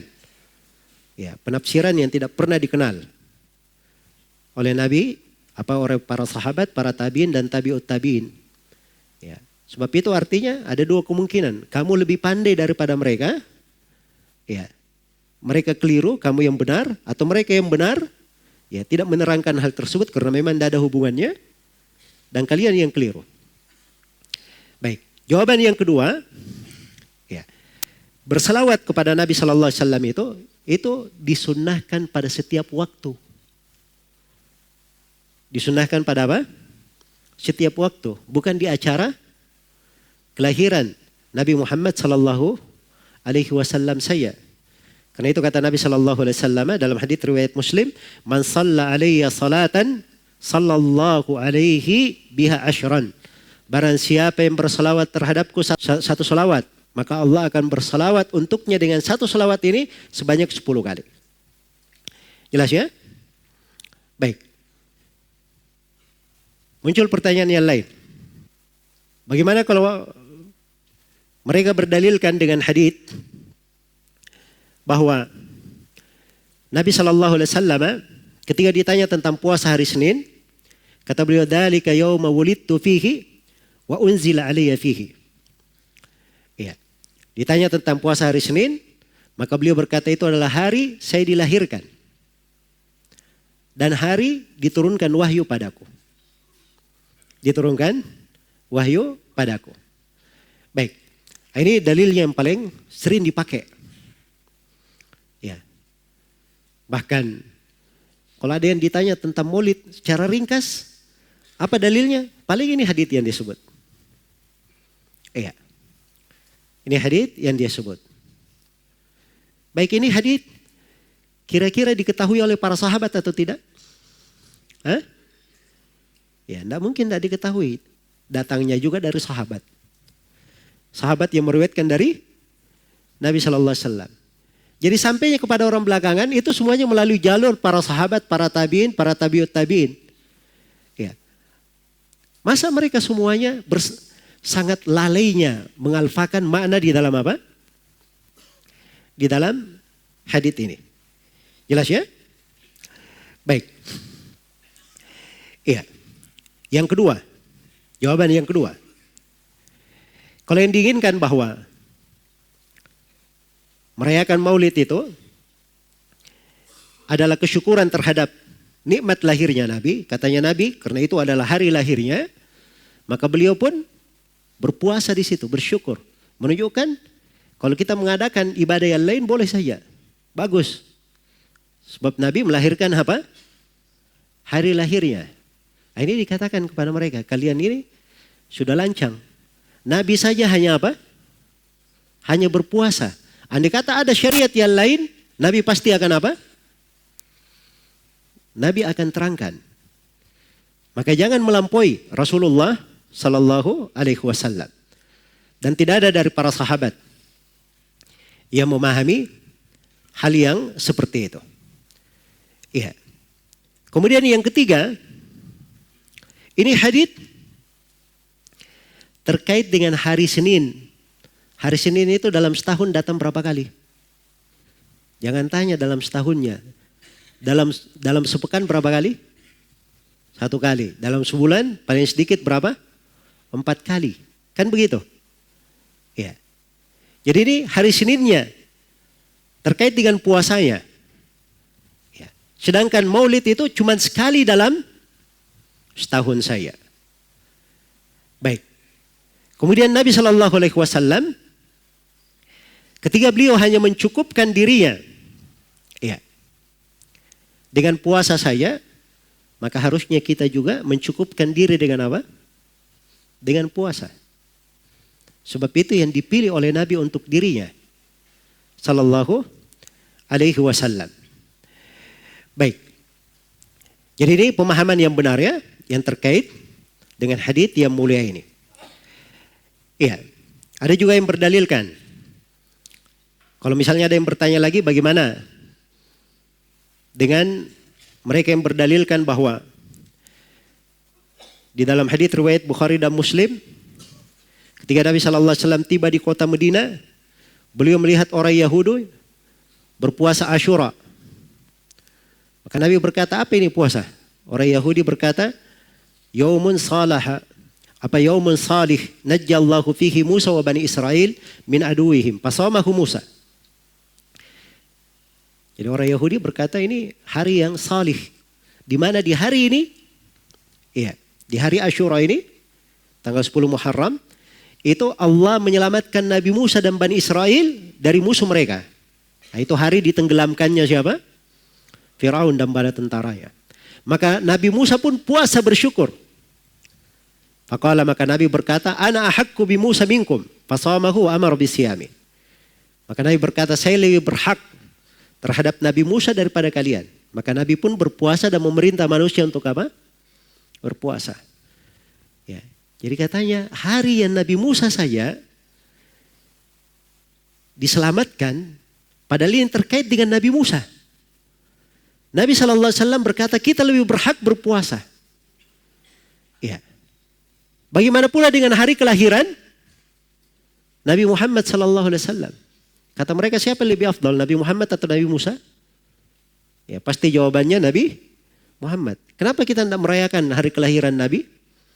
Jawaban yang pertama, kalau memang itu pemahaman kamu benar, berarti para sahabat, para tabiin dan tabiut tabiin pasti sudah apa? Sudah melakukannya. Ya masa kamu jadi jagoan sendiri? Tahu hal yang benar para sahabat, para tabiin, tabiut tabiin, tidak ada yang tahu. Jelas ya? Mereka itu lebih bersemangat terhadap kebaikan. Mereka membela Rasulullah, membela agama. Ya, dengan segala yang mereka miliki. Kecintaannya terhadap Nabi SAW tidak ada yang meragukannya. Dipuji di dalam Al-Quran. Tapi tidak ada yang mengerjakan itu. Dari kalangan para sahabat. Para tabiun dan tabiut tabiin dipuji oleh Nabi SAW sebagai sebaik-baik masa. Tidak ada yang memahami hadits ini seperti itu. Baik. Dan ini hadits ya, kelihatan bahwa Rasulullah SAW yang melakukan puasa itu. Artinya ini syariat dari Allah datang kepada nabinya Nabi Muhammad SAW. Jadi ini terkait dengan puasa Asyura, itu ada syariat. Adapun tentang Maulid Nabi SAW, ya, maka tidak ada ketentuan khusus di situ. Ya, Nabi berpuasa pada tanggal 12 Rabiul Awal. Itu tidak ada di dalam hadits-hadits. Yang ada berpuasa di hari apa? Hari Seninnya. Itu pun hari Senin diagungkan bukan dengan alasan hari Nabi dilahirkan saja. Banyak alasannya. Ada kan dua di situ.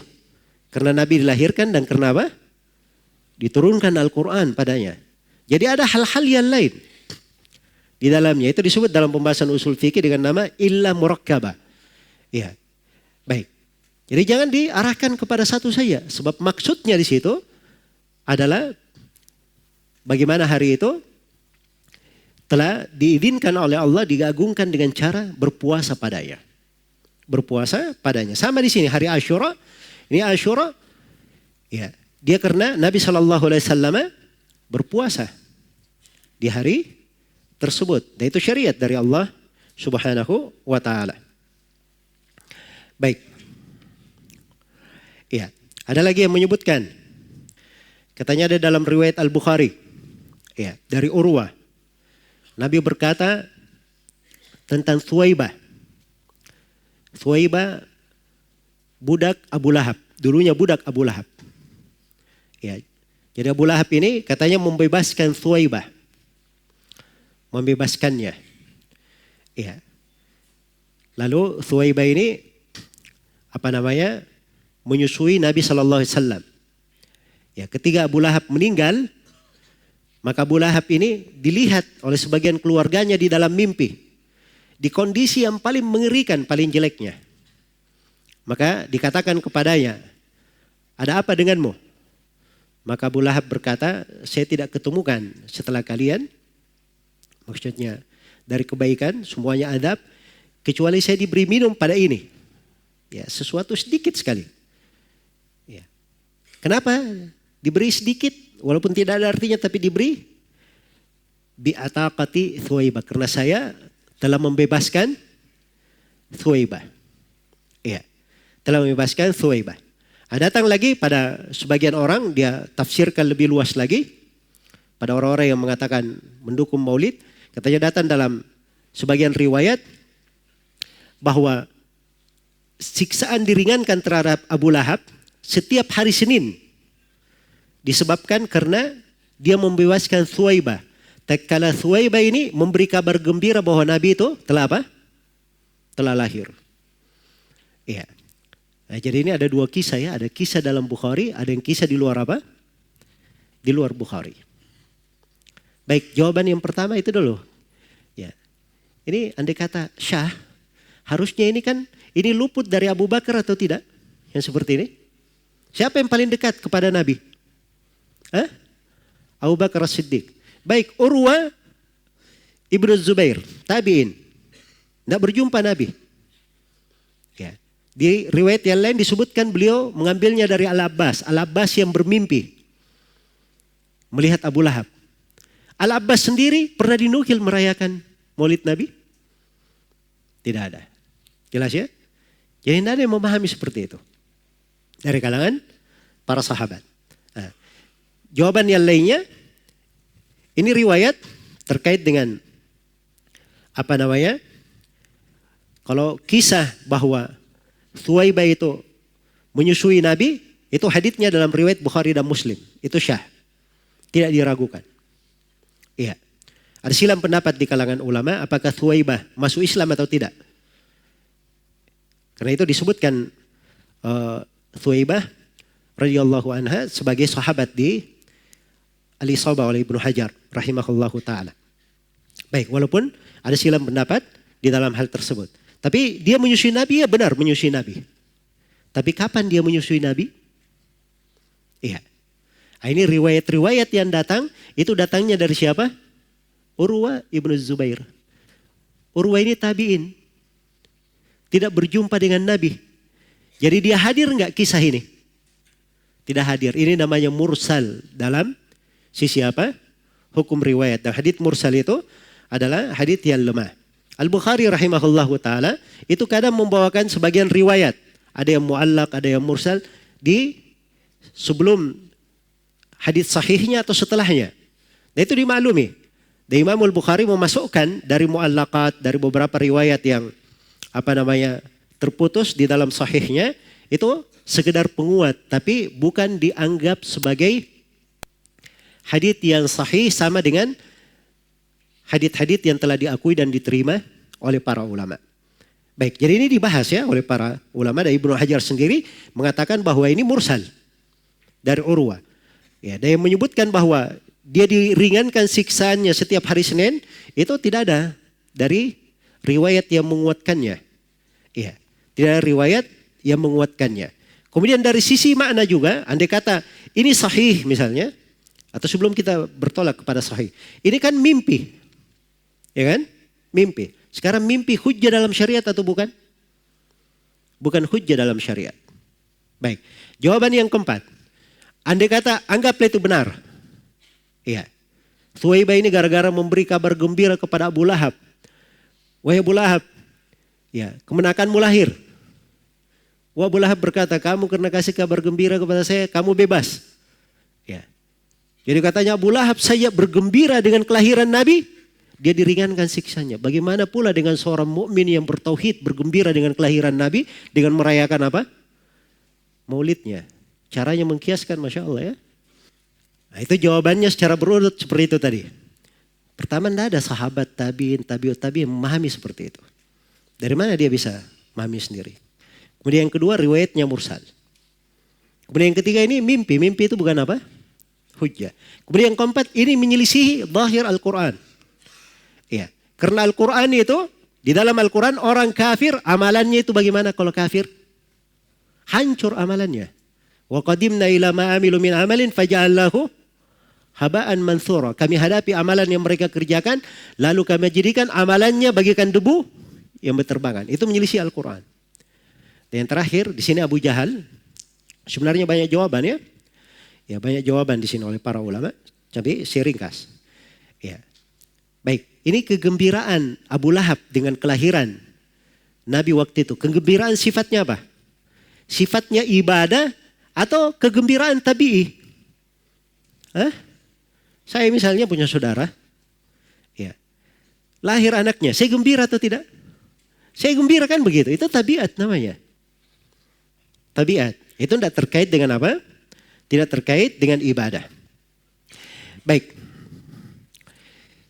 kalau ada yang bertanya, berkata lagi, bukankah boleh memuji Nabi Sallallahu Alaihi Wasallam?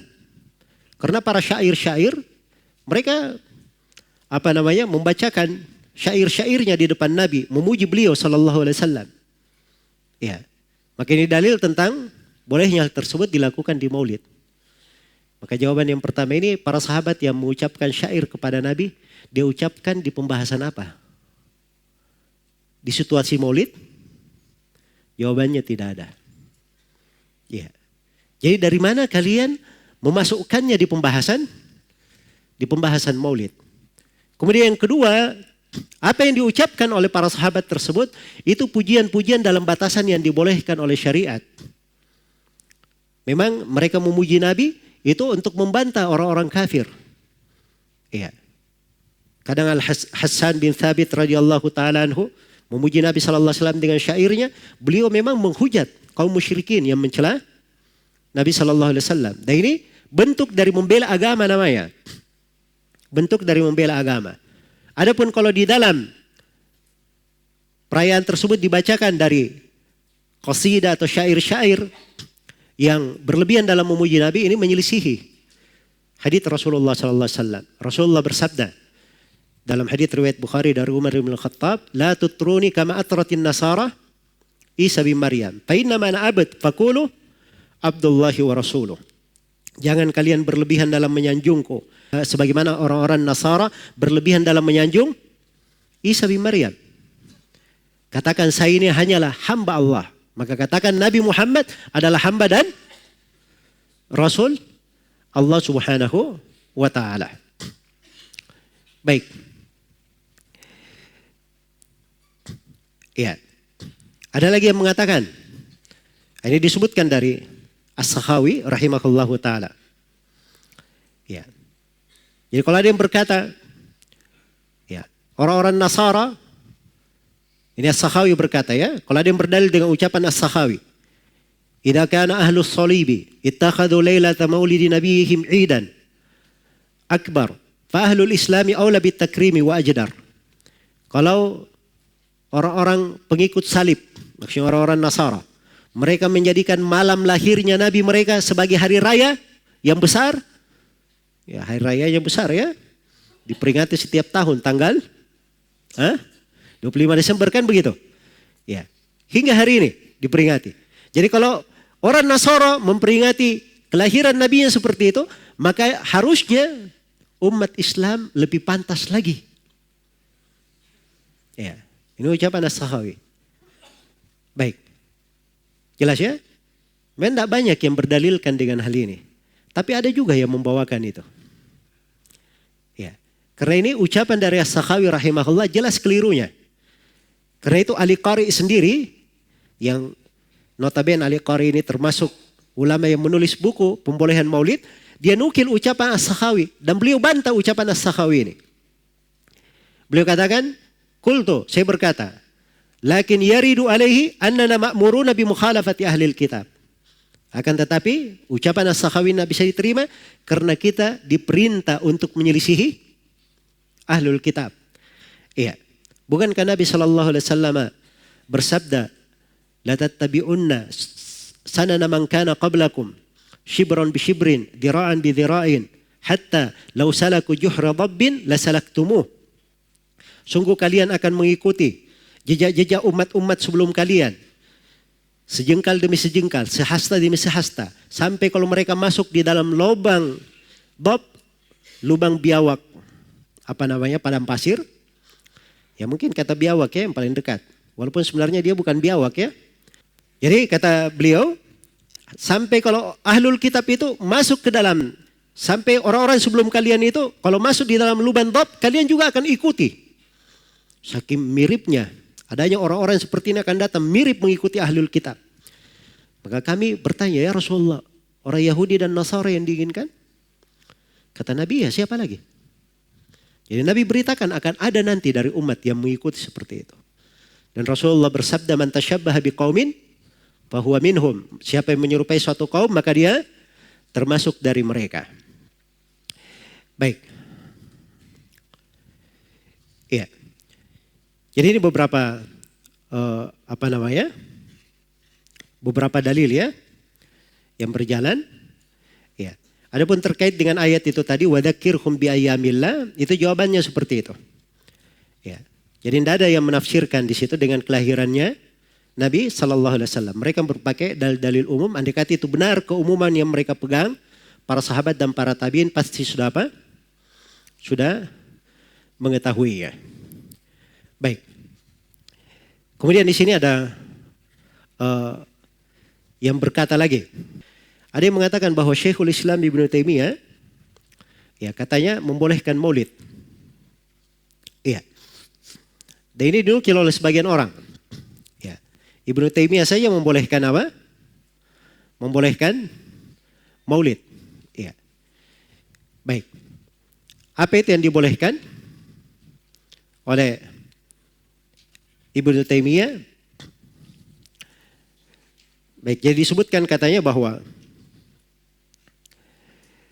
Ibnu Taimiyah rahimahullahu taala ya menerangkan tentang orang yang melakukan maulid, wallahu qad yuthibuhum ala hadhil mahabbah wal ijtihad la ala hadhil bid'ah. Allah Subhanahu wa taala kadang membalas mereka ya di atas kesungguhan ini, di atas kecintaan mereka ini, dan di atas kesungguhan, tapi bukan di atas bid'ah. Iya. Disebutkan dari Syekhul Islam Ibnu Taimiyah, sebagian ucapan beliau di Iqtidas Siratal Mustaqim tentang ta'zimul maulid wa ittikhaduhu musiman qad yaf'aluhu ba'dun nas wa yakunu lahu fihi ajrun 'azim. Iya. Pengagungan maulid dan menjadikannya sebagai musim kadang dikerjakan oleh sebagian manusia, kata beliau. Dan padanya ada pahala yang besar. Li husni qasdihi, karena bagusnya maksud dia, wa ta'zimihi li Rasulillah sallallahu alaihi wasallam, karena dia mengagungkan Rasulullah sallallahu alaihi wasallam. Baik. Ini ucapan dari Syekhul Islam rahimahullahu taala. Ini memang ada dari ucapan beliau. Tapi beliau bukan di konteks orang yang membolehkan apa? Membolehkan maulid. Saya sudah bacakan ya ucapan beliau tegas bahwa maulid itu adalah apa? Adalah bid'ah. Dan ucapan-ucapan beliau di tempat lain juga tegas akan hal itu. Hanya saja memang beliau membahas di sini terkait dengan sebagian orang yang kadang dia berbuat maulid tersebut, dia punya niat yang bagus. Dia punya niat yang bagus. Tapi dia tidak bermaksud menyelisihi syariat. Dia tidak sengaja di dalam hal tersebut. Itu yang dibahas oleh beliau. Ya. Maka ini yang dikatakan bahwa siapa yang melakukannya, maka dia dapat dari apa? Kadang dia dapat dari pahala. Ya, dan ini ucapan benar ya. Karena di dalam hadits riwayat Bukhari dan Muslim tentang kisah orang yang wafat itu, ketika dia akan meninggal, dia katakan kepada keluarganya, kalau saya mati, bakarlah saya. Ya. Karena kalau Allah mampu membangkitkan saya pasti disiksa.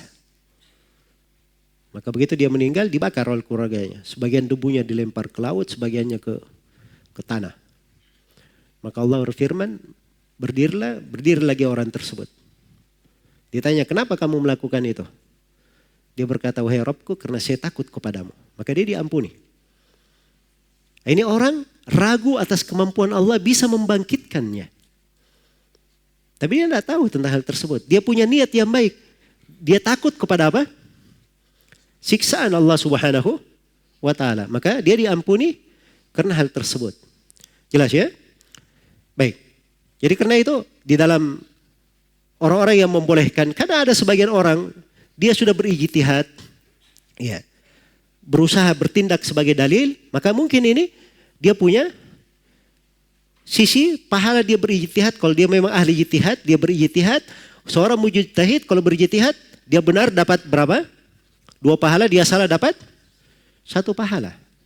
Kan begitu. Mungkin kadang ada orang yang diberi pahala dalam hal tersebut. Bukan karena asal pada maulidnya. Adapun pada maulid itu sendiri, dia sudah dipastikan bahwa maulid itu adalah apa? Adalah bid'ah sebagaimana yang telah kita terangkan. Baik. Ini ada yang berbicara tentang definisi maulid. Ya.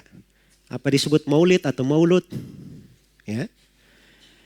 Kemudian setelah itu ada dari ucapannya. Ya.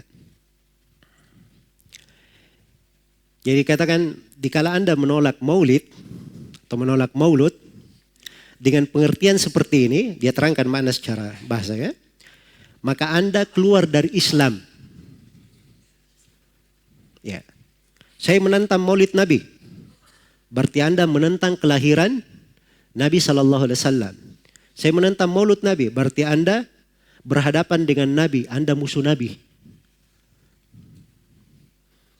Ini memang ucapan yang mengucapkannya saya kira dia tidak memaksudkan untuk mengatakan orang yang tidak maulid misalnya kafir dan seterusnya. Dia bahas dari sisi apa?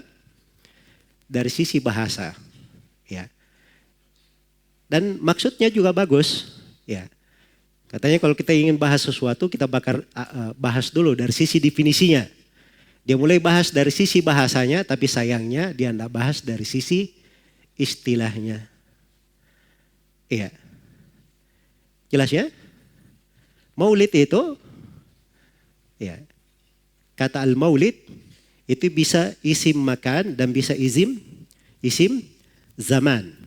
Bisa bermakna waktu kelahiran dan bisa bermakna tempat kelahiran. Itu memang betul. Ya. Dan saya kira di antara umat Islam ini tidak ada yang mengingkari apa? Kelahiran Nabi SAW. Ada yang mengingkari kelahiran Nabi?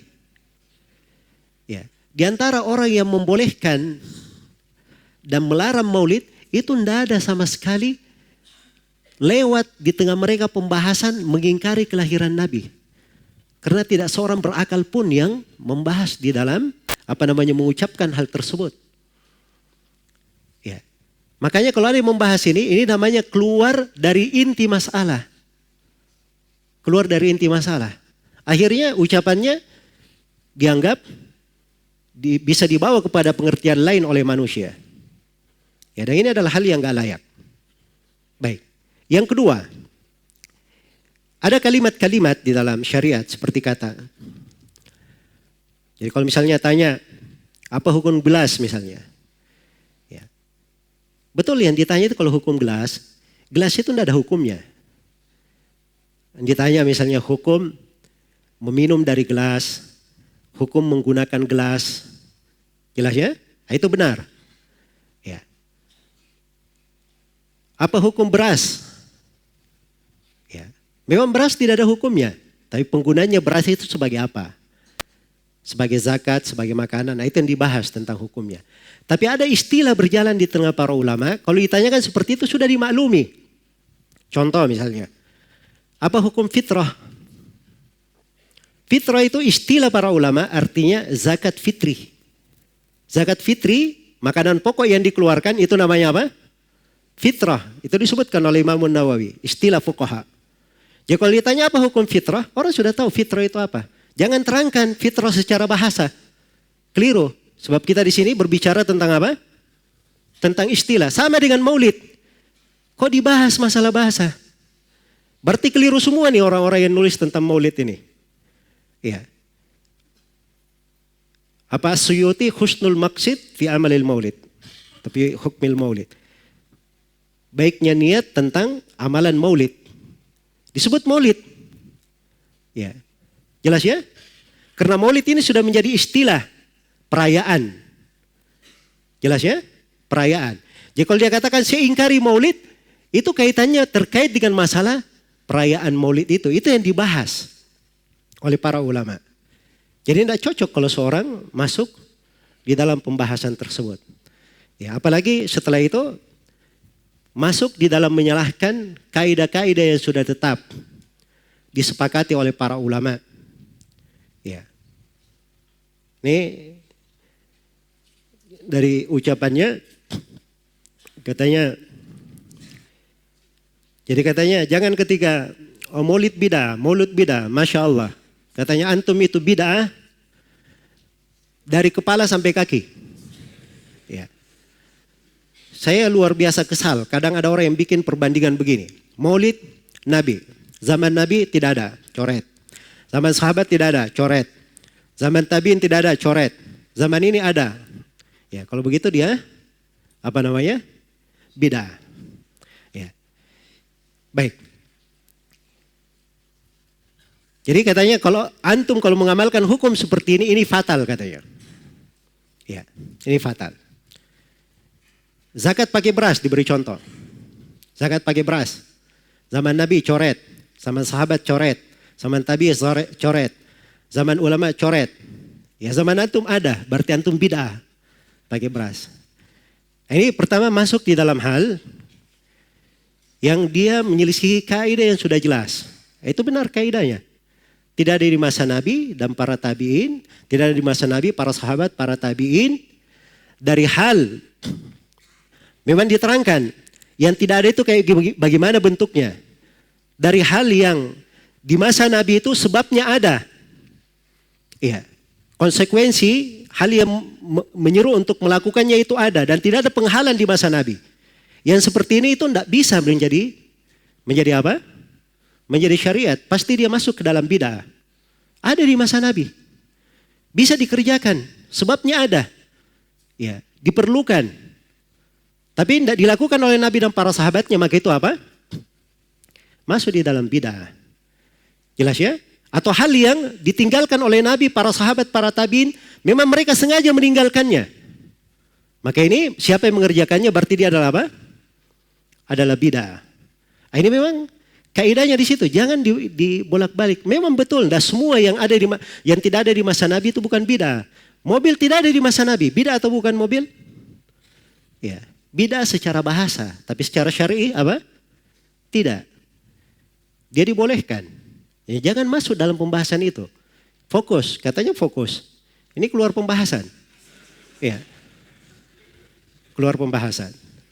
Jelas ya? Terus memberi contoh beras. Ini saya nggak tahu zakat apa yang diinginkan. Kalau diinginkan zakat adalah zakat hasil bumi, maka beras masuk di dalam keumuman ayat. Wa atu haqqahu yauma hasadi. Kalau diinginkan dengan zakat adalah zakat fitri, maka beras masuk di dalam keumuman hadits sa'an min ta'am. Satu sok dari makanan. Bukan gandum, bukan ini. Tapi makanan. Makanan, beras masuk makanan atau bukan? Makanan. Berarti ada dalilnya dari Al-Quran dan hadits. Jangan langsung bilang, oh tidak ada di masa Nabi. Dari mana dia bilang tidak ada? Iya. Ini karena kurang detail di dalam apa? Melihat dari dalil-dalil. Ya. Siapa yang mengatakan bahwa mushaf itu dikumpulkan, itu di masa Utsman. Tidak ada di masa Nabi SAW. Memang tidak ada di masa Nabi. Tapi Nabi SAW sudah memberikan pondasi-pondasi syariatnya. Iya. Beliau perintah kepada Abdullah bin Amr bin As menulis dari beliau. Beliau berkata kepada para sahabat, uktubu li Abi Syah. Ya. Ini semuanya dari dalil-dalil yang menunjukkan bahwa penulisan itu adalah hal yang apa? Hal yang dianjurkan oleh Nabi. Karena itu ketika dikumpulkan, itu berjalan sesuai dengan kaidah-kaidah yang sudah diterangkan oleh Nabi SAW. Sama dengan sholat tarawih. Ya. Memang di masa Nabi tidak ada sholat tarawih setiap hari. Tapi sholat tarawih itu pernah dilakukan oleh Nabi. Pernah dilakukan oleh Nabi. Walaupun cuma 3 malam beliau keluar. Dan alasannya beliau tidak lakukan setiap hari ada. Karena khawatir akan diwajibkan kepada siapa? Kepada umatnya. Jadi jangan dikatakan tidak ada dalilnya. Iya. Kadang pendalilan itu tidak harus secara nas. Mungkin ada teks umum. Atau ada makna yang melekat ke sana. Ya, tapi itu tadi kaidahnya. Jangan keluar dari makna itu tadi. Jadi sesuatu itu kalau dia tidak ada di masa Nabi, padahal ada hal yang mengharuskan hal itu dikerjakan, ya sebabnya dan perkara itu juga tidak ada yang menahannya, tidak ada mani di situ, maka yang seperti ini itu adalah hal yang tidak boleh ada yang masuk di dalamnya. Bukan perkara yang apa? Bukan perkara yang disunnahkan. Nah itulah pembahasan maulid. Ya. Alasan maulid apa? Cinta kepada Nabi. Cinta kepada Nabi, semua orang cinta kepada Nabi atau tidak? Iya. Makanya kita tanyakan, kalau memang cinta kepada Nabi, tidak ada yang lebih cinta kepada Nabi melebihi para sahabat Rasulullah SAW. Mereka tidak ada yang bikin maulid. Iya. Jadi sebabnya ada di masa Nabi SAW. Tapi tidak ada para sahabat yang melakukannya. Menunjukkan bahwa itu tidak disyariatkan. Dan tidak ada penghalang. Iya. Menunjukkan bahwa itu bukan syariat. Itu cara memakai kaidah. Jangan mencampur baurkan antara ini dan itu. Ini perkara yang tidak bagus ya. Membawa kepada apa? Kita namanya menyentuh pembahasan-pembahasan yang sudah dikaji secara ilmiah oleh para ulama. Di ilmu usul fikih itu pendalilan itu ada sumbernya. Ada dari Al-Quran, ada dari hadits, ada dari ijma, ada dari qiyas, ada dari ucapan sahabat. Ya, sebagiannya ada yang menghitung istihsan, ada yang berdalil dengan amalan penduduk Madinah. Ya. Ada yang berdalil dengan masalih mursalah. Itu kan dibahas di pembahasan usul fikih. Jadi cara pendalilan itu ada cara berdalilnya. Ya bukan sembarangan. Jangan seorang itu kalau dia tidak sependapat dengan orang lain, keluar darinya kalimat-kalimat yang kalimat ini tidak cocok di dalam apa? Di dalam ranah silam pendapat. Baik, jadi ini mungkin yang bisa saya terangkan di pertemuan ringkas ini. Walaupun banyak sudut ya saya belum jelaskan. Tapi mudah-mudahan apa yang dijelaskan pada pertemuan malam ini bermanfaat untuk semuanya. Wallahu ta'ala alam.